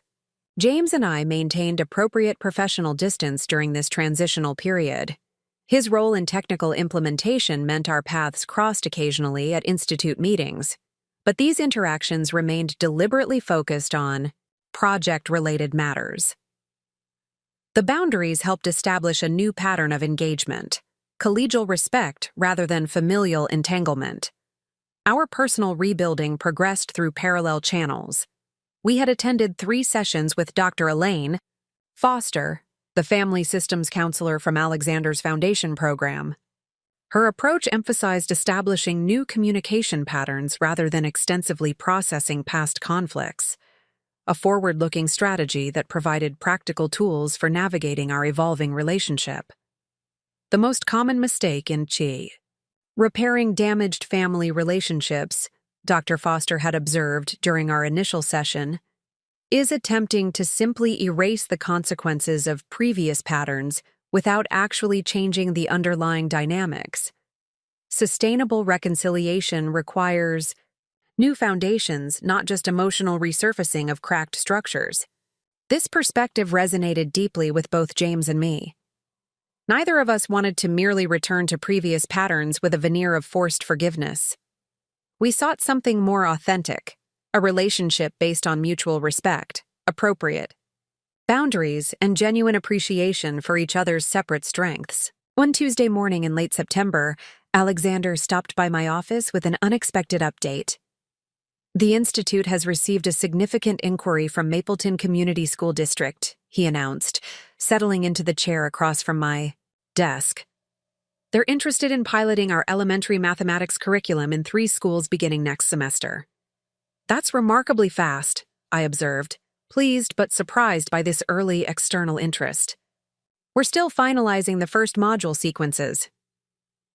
Alexander nodded, his expression combining satisfaction with practical concern.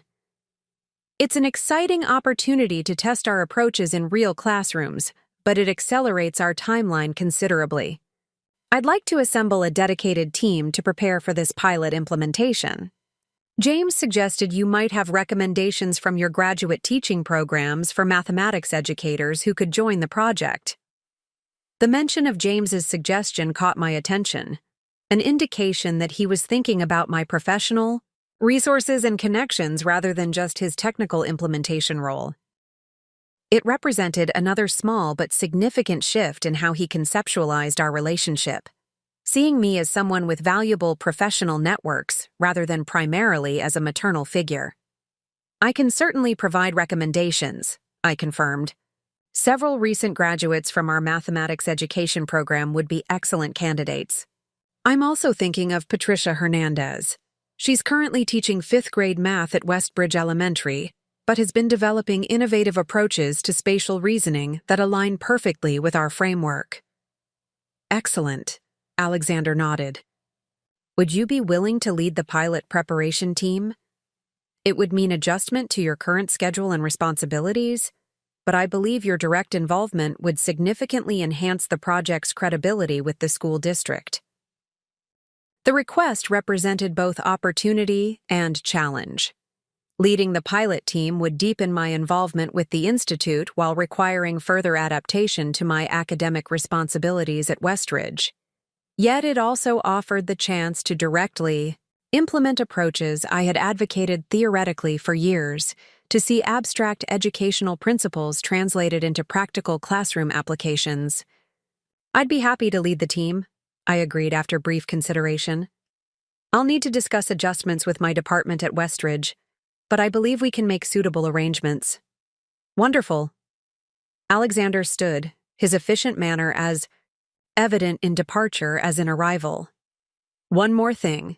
James will serve as technical implementation lead for the pilot. You'll need to work closely together to ensure the digital and physical curriculum components are properly integrated. I trust that arrangement is acceptable? The question carried more significance than its casual delivery suggested. Alexander was aware of our complex personal history, though not its specific details, and was essentially asking whether our familial relationship would complement or complicate professional collaboration. That should work well, I replied with genuine confidence. James and I have established effective professional boundaries. The project will benefit from combining my educational expertise with his technical implementation skills. Alexander's slight smile suggested approval of both my response and the measured progress in rebuilding my relationship with James. I thought you might say that. I've scheduled an initial pilot team meeting for Thursday afternoon. James is preparing the technical requirements assessment. Perhaps you could develop a preliminary curriculum adaptation outline to share? After Alexander departed, I found myself contemplating the significance of this new development. The pilot project would require direct, sustained collaboration with James, a more intensive professional intersection than our carefully maintained distance had previously allowed. It would test the boundaries we had established through counseling while potentially strengthening the foundation of mutual respect we were working to build.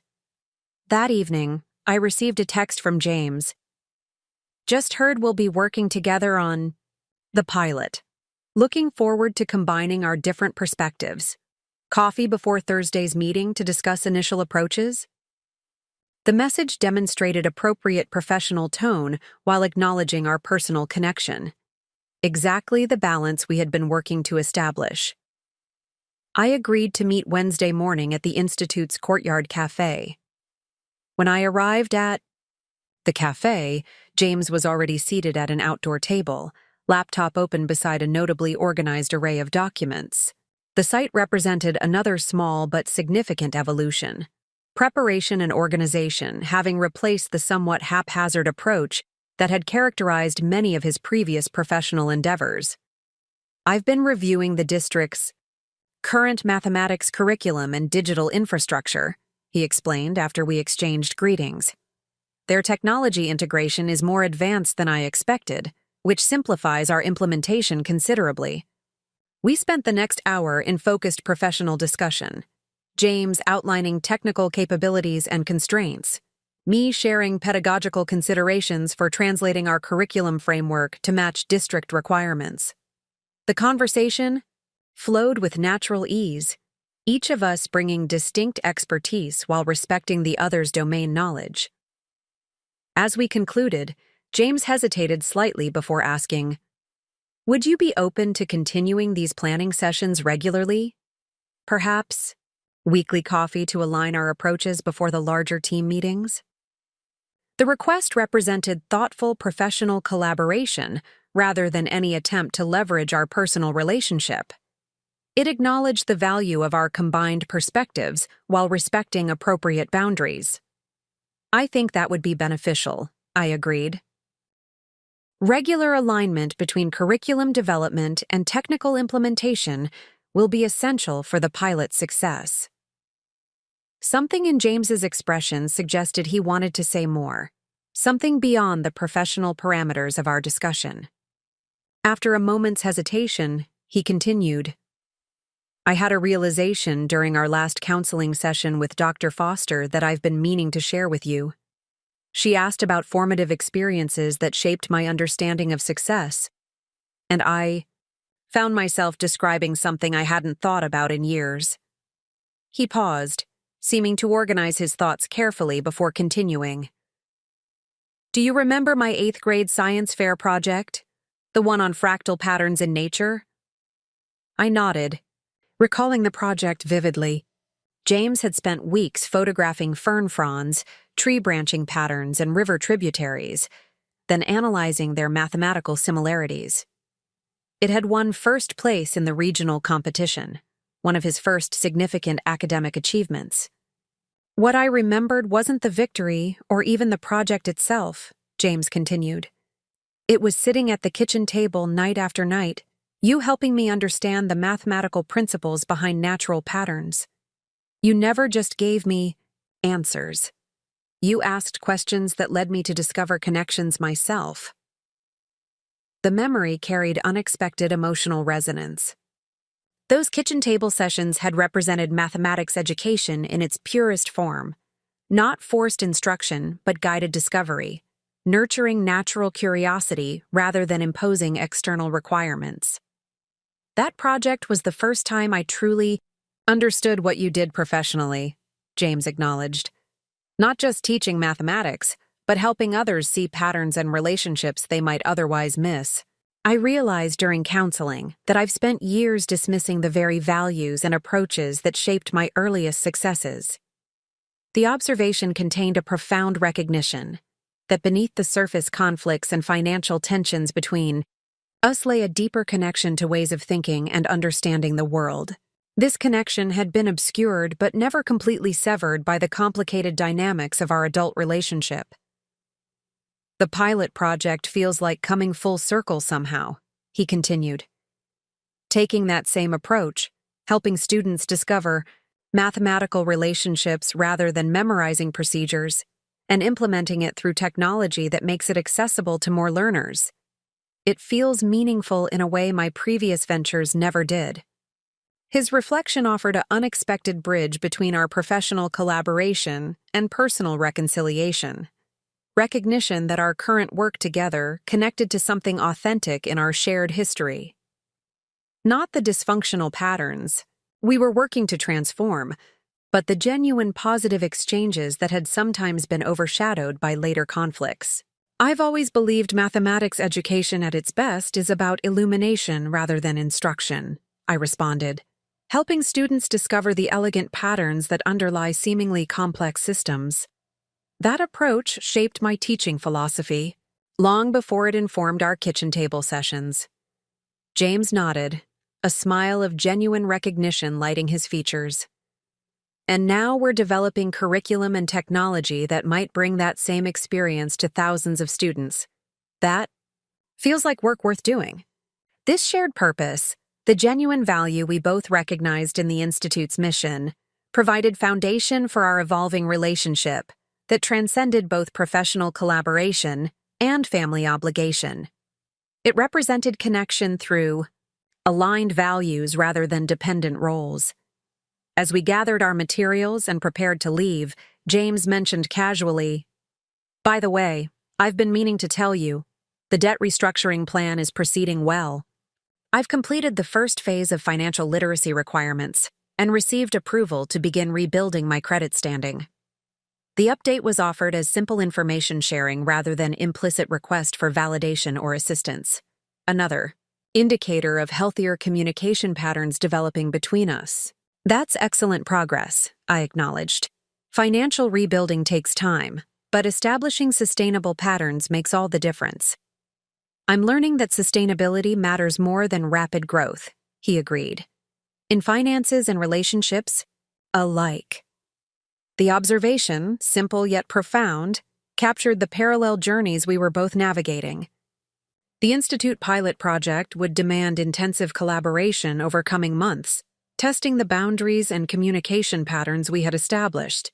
Yet it also offered opportunity to build something meaningful together, not just a curriculum, for external implementation but a new foundation for our own evolving relationship. As we parted ways in the Institute courtyard, I felt a sense of measured optimism about the path ahead. The coming collaboration would undoubtedly present challenges, but it also promised integration of professional purpose with personal healing, in ways neither of us could have anticipated when I declined his investment demand months earlier. That evening, preparing materials for Thursday's pilot team meeting, I found myself reflecting on the mathematical concept of convergence, how separate paths can gradually approach a common point through countless incremental adjustments. Our relationship seemed to be following a similar pattern, not dramatic reconciliation, but steady movement toward healthier connection through consistent, deliberate choices. The journey remained unfinished, the reconciliation incomplete. Yet, each interaction built confidence that the direction of change was positive, moving toward something more authentic and sustainable than what had existed before. That trajectory, more than any specific milestone, represented the true measure of progress in rebuilding what had been broken. October painted Mapleton with vibrant autumn colors as the pilot project gained momentum. 3 times each week, our implementation team gathered in the Institute's main conference room to align curriculum development with technical capabilities, assessment frameworks, and teacher training strategies. The group had expanded to include Patricia Hernandez, the innovative 5th-grade teacher I had recommended, along with 2 recent graduates from Westridge's mathematics education program and a cognitive learning specialist from Alexander's Foundation. These sessions hummed with collaborative energy, each team member contributing distinct expertise toward our shared objective. James led the technical implementation discussions with unexpected skill, translating complex coding considerations into accessible explanations that education specialists could readily incorporate into their planning. His ability to bridge the gap between technological capabilities and pedagogical needs revealed a talent for interdisciplinary communication I hadn't previously recognized. The adaptive learning algorithm needs to respond to both procedural and conceptual understanding, he explained during one particularly productive session, sketching a flowchart on the whiteboard. If a student struggles with the mechanical steps but grasps the underlying principles, the system should provide different support than for a student who can execute procedures without comprehending the conceptual foundation. Patricia nodded, enthusiastically. Exactly.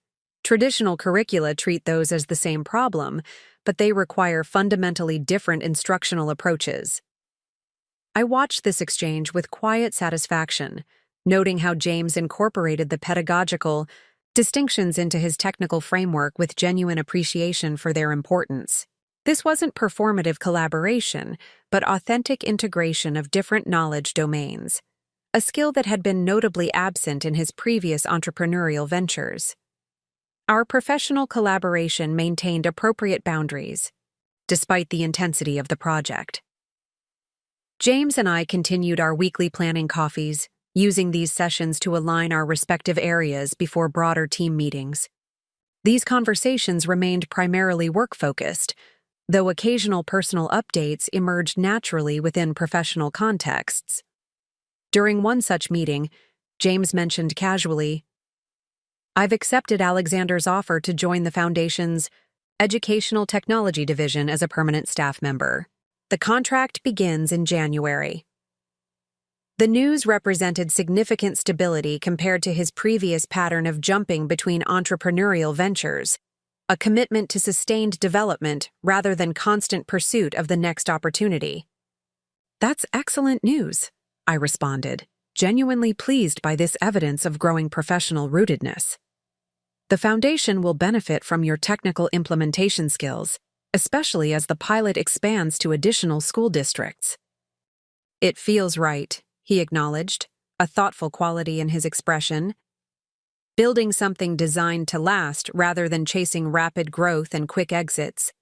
The steady salary is considerably less than what I projected for next level, but the security and purpose more than compensate for the difference."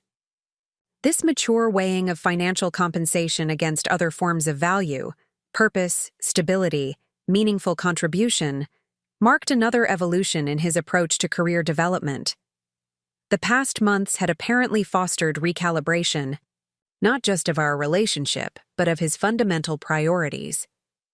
Beyond our professional convergence at the Institute, James and I continued the personal rebuilding process through regular counseling sessions with Dr. Foster. These conversations increasingly shifted from establishing basic communication patterns to addressing deeper dynamics that had shaped our relationship over decades. During a particularly insightful session in mid-October, Dr. Foster introduced a perspective that resonated profoundly with both of us. Healthy parent-child relationships must evolve through distinct phases as children mature, she explained. The dependent phase naturally gives way to an independent phase as young adults establish separate identities. But many families struggle with the final transition to interdependence, a relationship between adults who maintain connection while respecting each other's autonomy. Her framework illuminated the core challenge we had faced for years. James had never fully completed the independence phase, maintaining financial and emotional dependence that prevented evolution toward genuine interdependence. Meanwhile, I had continued relating to him primarily through a parent-to-dependent child dynamic, rather than adapting to his adult status. Interdependence requires mutual recognition of separate strengths, Dr. Foster continued. Each person bringing distinct capabilities to a relationship between equals, even when those capabilities differ. This concept of interdependence based on complementary strengths rather than dependent roles provided a constructive model for reimagining our relationship. The Institute project had inadvertently created perfect conditions for practicing this dynamic, each of us contributing different expertise toward shared goals, neither directing nor depending upon the other.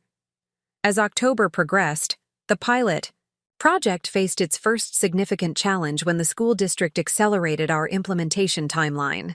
The superintendent requested initial modules for teacher training by early December rather than January, compressing our development schedule by nearly a month. The team gathered for an emergency planning session to assess whether this accelerated timeline was feasible. Tension filled the conference room as we calculated resource requirements against available time, each team member evaluating implications for their area of responsibility. The curriculum framework adaptations can be prioritized to meet the new deadline, I assessed after reviewing our development schedule. But we'll need to streamline the assessment components and possibly defer some of the more innovative features to subsequent phases. James frowned, studying the technical implementation timeline he had projected on the screen.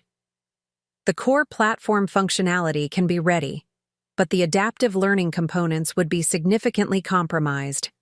Those algorithms require extensive testing to ensure they respond appropriately to different learning patterns.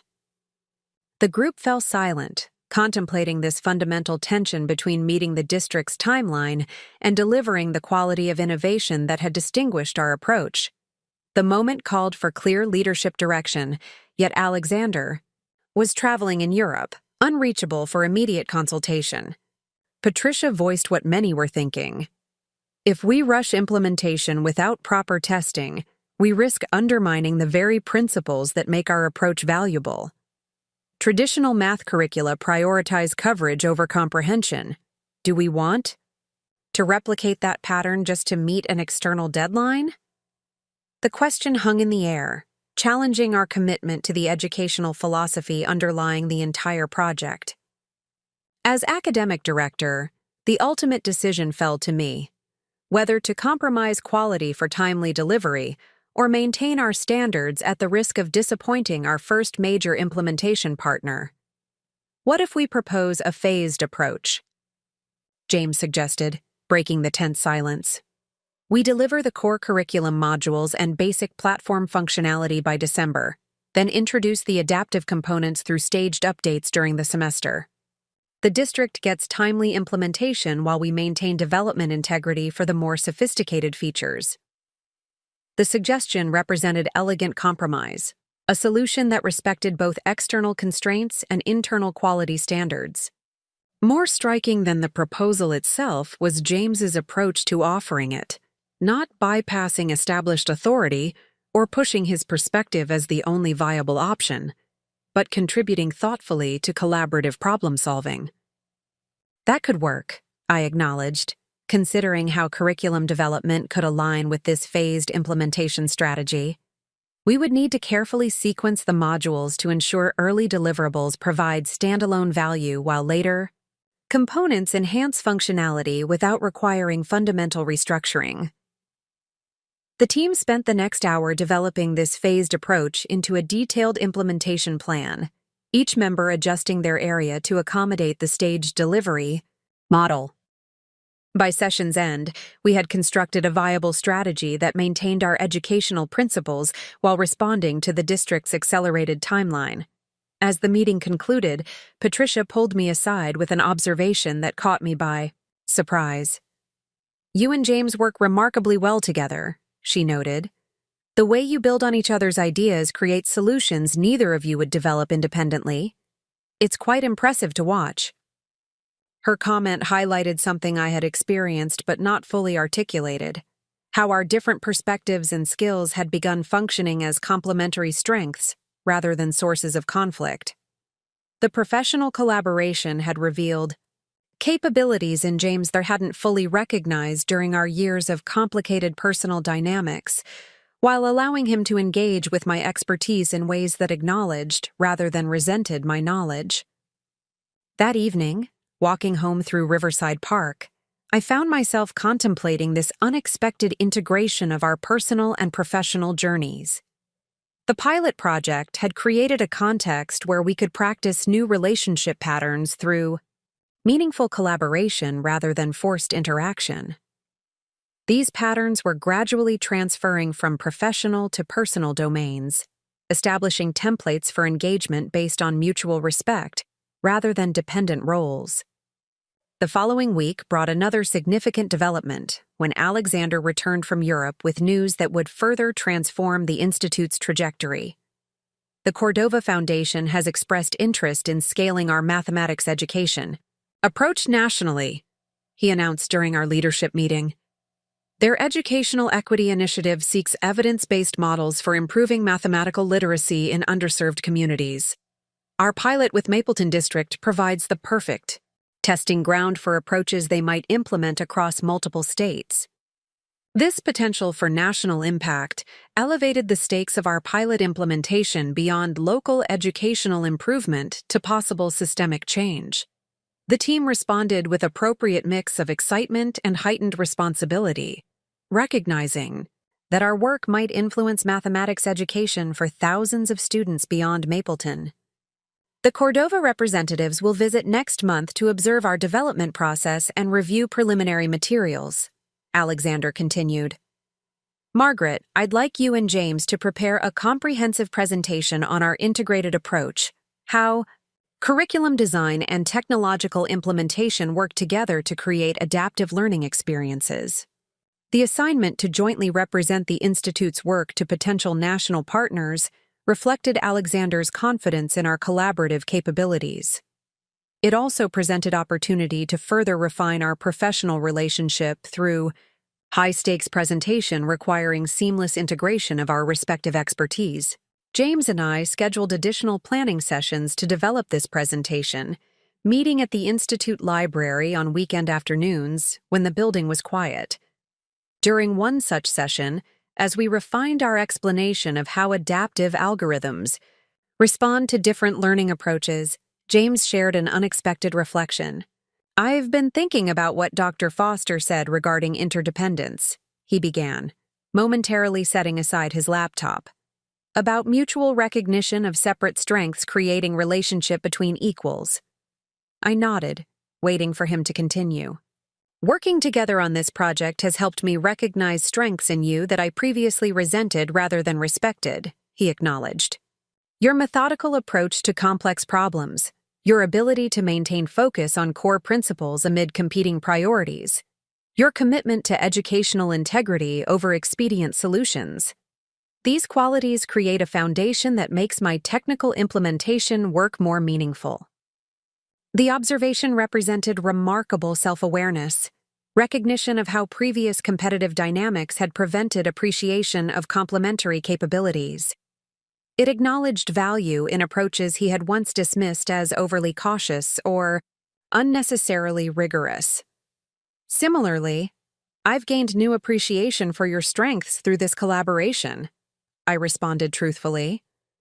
Your ability to translate between technical and educational domains, your creative problem-solving when facing implementation challenges, your willingness to adapt systems to serve learning objectives rather than forcing educational approaches to conform to technological limitations, these capabilities have significantly enhanced what we're building together.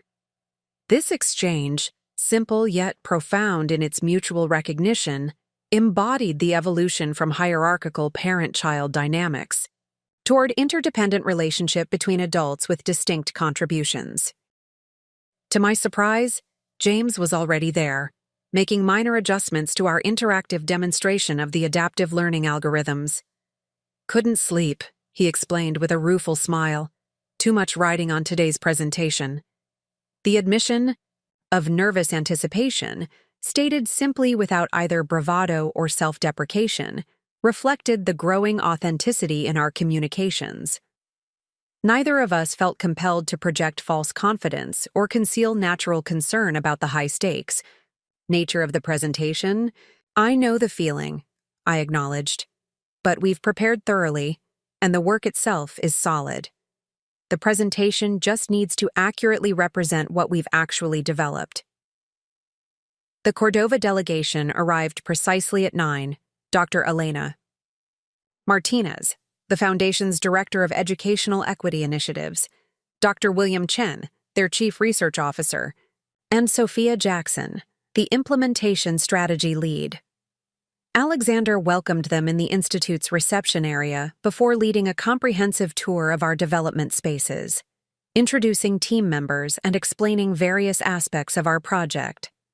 Throughout the morning, the delegation observed our team's working process, asking insightful questions that revealed genuine understanding of both educational challenges and implementation complexities. Dr. Martinez showed particular interest in our approach to differentiating instruction for diverse learning styles, while Dr. Chen focused on our assessment methodology and data collection framework. Ms. Jackson carefully examined the technical infrastructure supporting our adaptive learning platform, engaging James in detailed discussion about scalability considerations. By early afternoon, we gathered in the main presentation room for our formal overview of the integrated approach. Alexander opened with brief remarks about the Institute's founding vision before turning the session over to James and me. We began with the fundamental educational challenge our approach addressed: how traditional mathematics instruction often emphasizes procedural memorization over conceptual understanding, creating students who can execute calculations without grasping the underlying principles or applying them to novel situations. Mathematics isn't merely about computing correct answers, I explained, displaying examples of typical textbook problems alongside our curriculum's approach to the same concepts. It's about recognizing patterns, understanding relationships, and developing flexible problem-solving strategies that transfer across contexts. James seamlessly continued the presentation, demonstrating how our technology platform supported this philosophical approach. The adaptive learning system doesn't simply determine whether answers are right or wrong, he explained, navigating through the interactive demonstration. It analyzes solution patterns to identify conceptual misunderstandings versus procedural errors, then presents customized learning pathways based on that distinction. Throughout our 40-minute presentation, we maintained this balanced integration, alternating between educational principles and technological implementation, each building upon the other's contribution to create a coherent whole. The structure itself demonstrated the collaborative approach that distinguished our project, showing rather than merely telling how different expertise domains could enhance rather than compete with each other. The question and answer session that followed revealed the delegation's genuine engagement with our approach. Dr. Martinez probed how we addressed equity considerations for students with limited technology access. Dr. Chen questioned our methods for measuring conceptual understanding distinct from procedural mastery. Ms. Jackson explored implementation challenges for districts with varying technical infrastructure. James and I addressed these questions with coordinated responses that built upon each other's perspectives rather than presenting disconnected viewpoints. When appropriate, we invited additional input from team members present in the room, acknowledging their specific contributions to the project's development.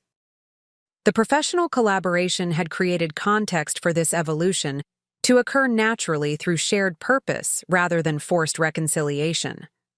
As November approached, bringing with it the intensifying pressure of our December deadline, I found myself reflecting on the mathematical concept of emergence, how complex systems can develop properties and capabilities that transcend the sum of their individual components.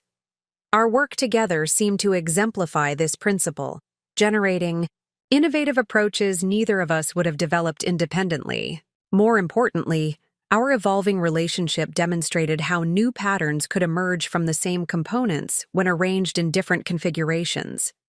The same individuals who had engaged in cycles of dependency and resentment were now constructing collaborative approaches based on complementary strengths, not because our fundamental natures had changed, but because we had deliberately established new patterns of interaction that allowed different aspects of ourselves to flourish. The integration of our professional collaboration and personal rebuilding continued to deepen as autumn progressed. Each successful project milestone reinforced healthier relationship patterns, while our strengthening personal communication enhanced our professional effectiveness. These parallel journeys had begun to intertwine, creating mutually reinforcing cycles of growth, rather than the conflicting trajectories that had characterized our previous relationship. This integration represented the most meaningful outcome of all that had transpired since James's birthday ultimatum months earlier. The painful separation that followed had created necessary space for independent development, which in turn enabled healthier reconnection when unexpected opportunity arose through Alexander's Institute. What had begun as crisis had ultimately generated potential for transformation that neither of us could have envisioned during those difficult early months. November arrived with a sudden cold snap that transformed Mapleton overnight. The vibrant, autumn foliage that had framed the Institute's windows now crackled beneath a thin layer of frost each morning. Inside, our team worked with increasing intensity as the Cordova Foundation visit approached, while our December deadline for the school district pilot drew nearer.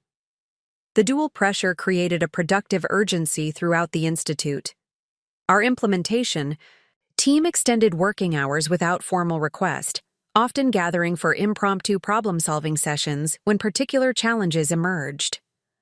The conference room whiteboard became a permanent canvas of curriculum flowcharts, technical architecture diagrams, and assessment frameworks, visual evidence of our integrated approach to mathematical education reform. As James and I prepared our joint presentation for the Cordova representatives, our collaboration reached new levels of synchronization. We had developed an almost intuitive understanding of how our different perspectives complemented each other.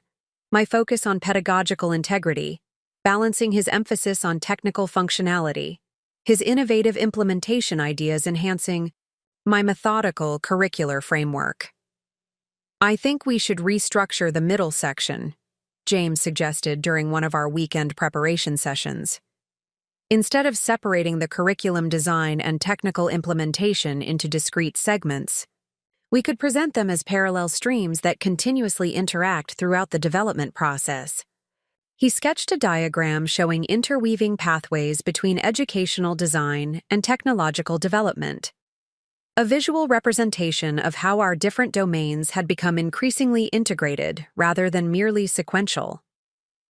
"That, more accurately, reflects our actual process," I agreed, recognizing how the representation captured something essential about our collaborative approach.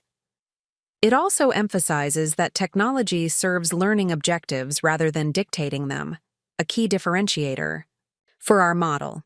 This balanced integration of different perspectives had become the hallmark of our pilot project. Unlike traditional educational technology initiatives where either pedagogical or technical priorities dominated, our approach maintained continuous dialogue between these domains, creating solutions that honored both without subordinating either. The Cordova Foundation visit was scheduled for the third Monday in November. Alexander arranged for their 3-person delegation to spend a full day at the Institute, meeting with various team members and observing our development process before a formal presentation of our integrated approach. The morning of their visit, I arrived at the Institute earlier than usual to review our presentation materials one final time.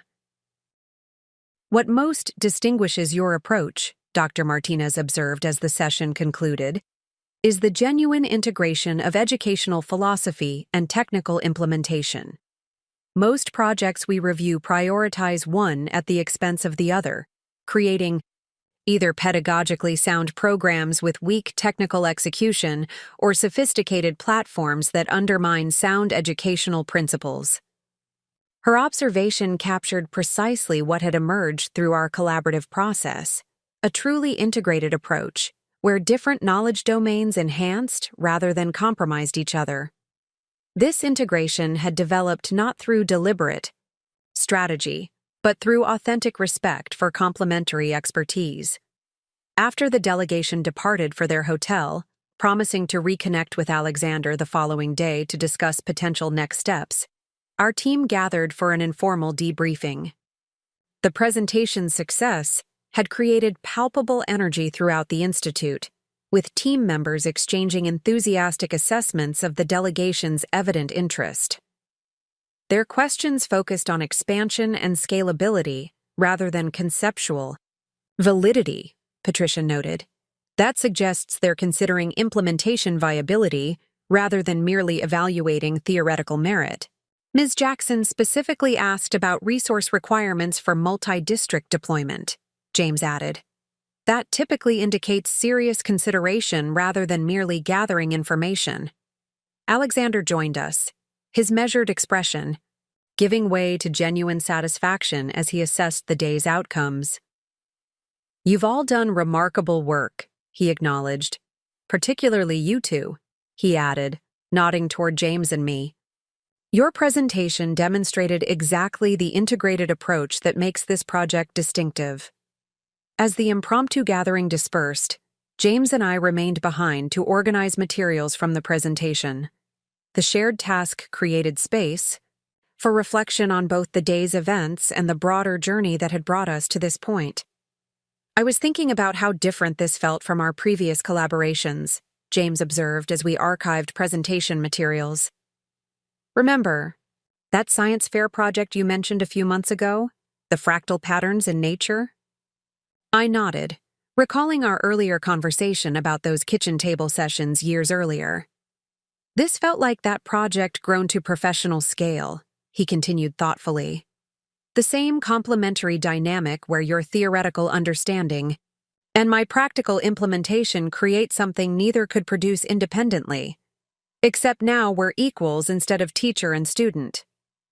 The observation captured something essential about our evolving relationship, how earlier patterns contained seeds of healthier dynamics that could emerge when nurtured in appropriate contexts. The collaborative capability had always existed between us, but had been obscured by unhealthy dependency patterns and role expectations. Up next, you've got 2 more standout stories right on your screen. If this one hit the mark, you won't want to pass these up. Just click and check them out. And don't forget to subscribe and turn on the notification bell so you don't miss any upload from us.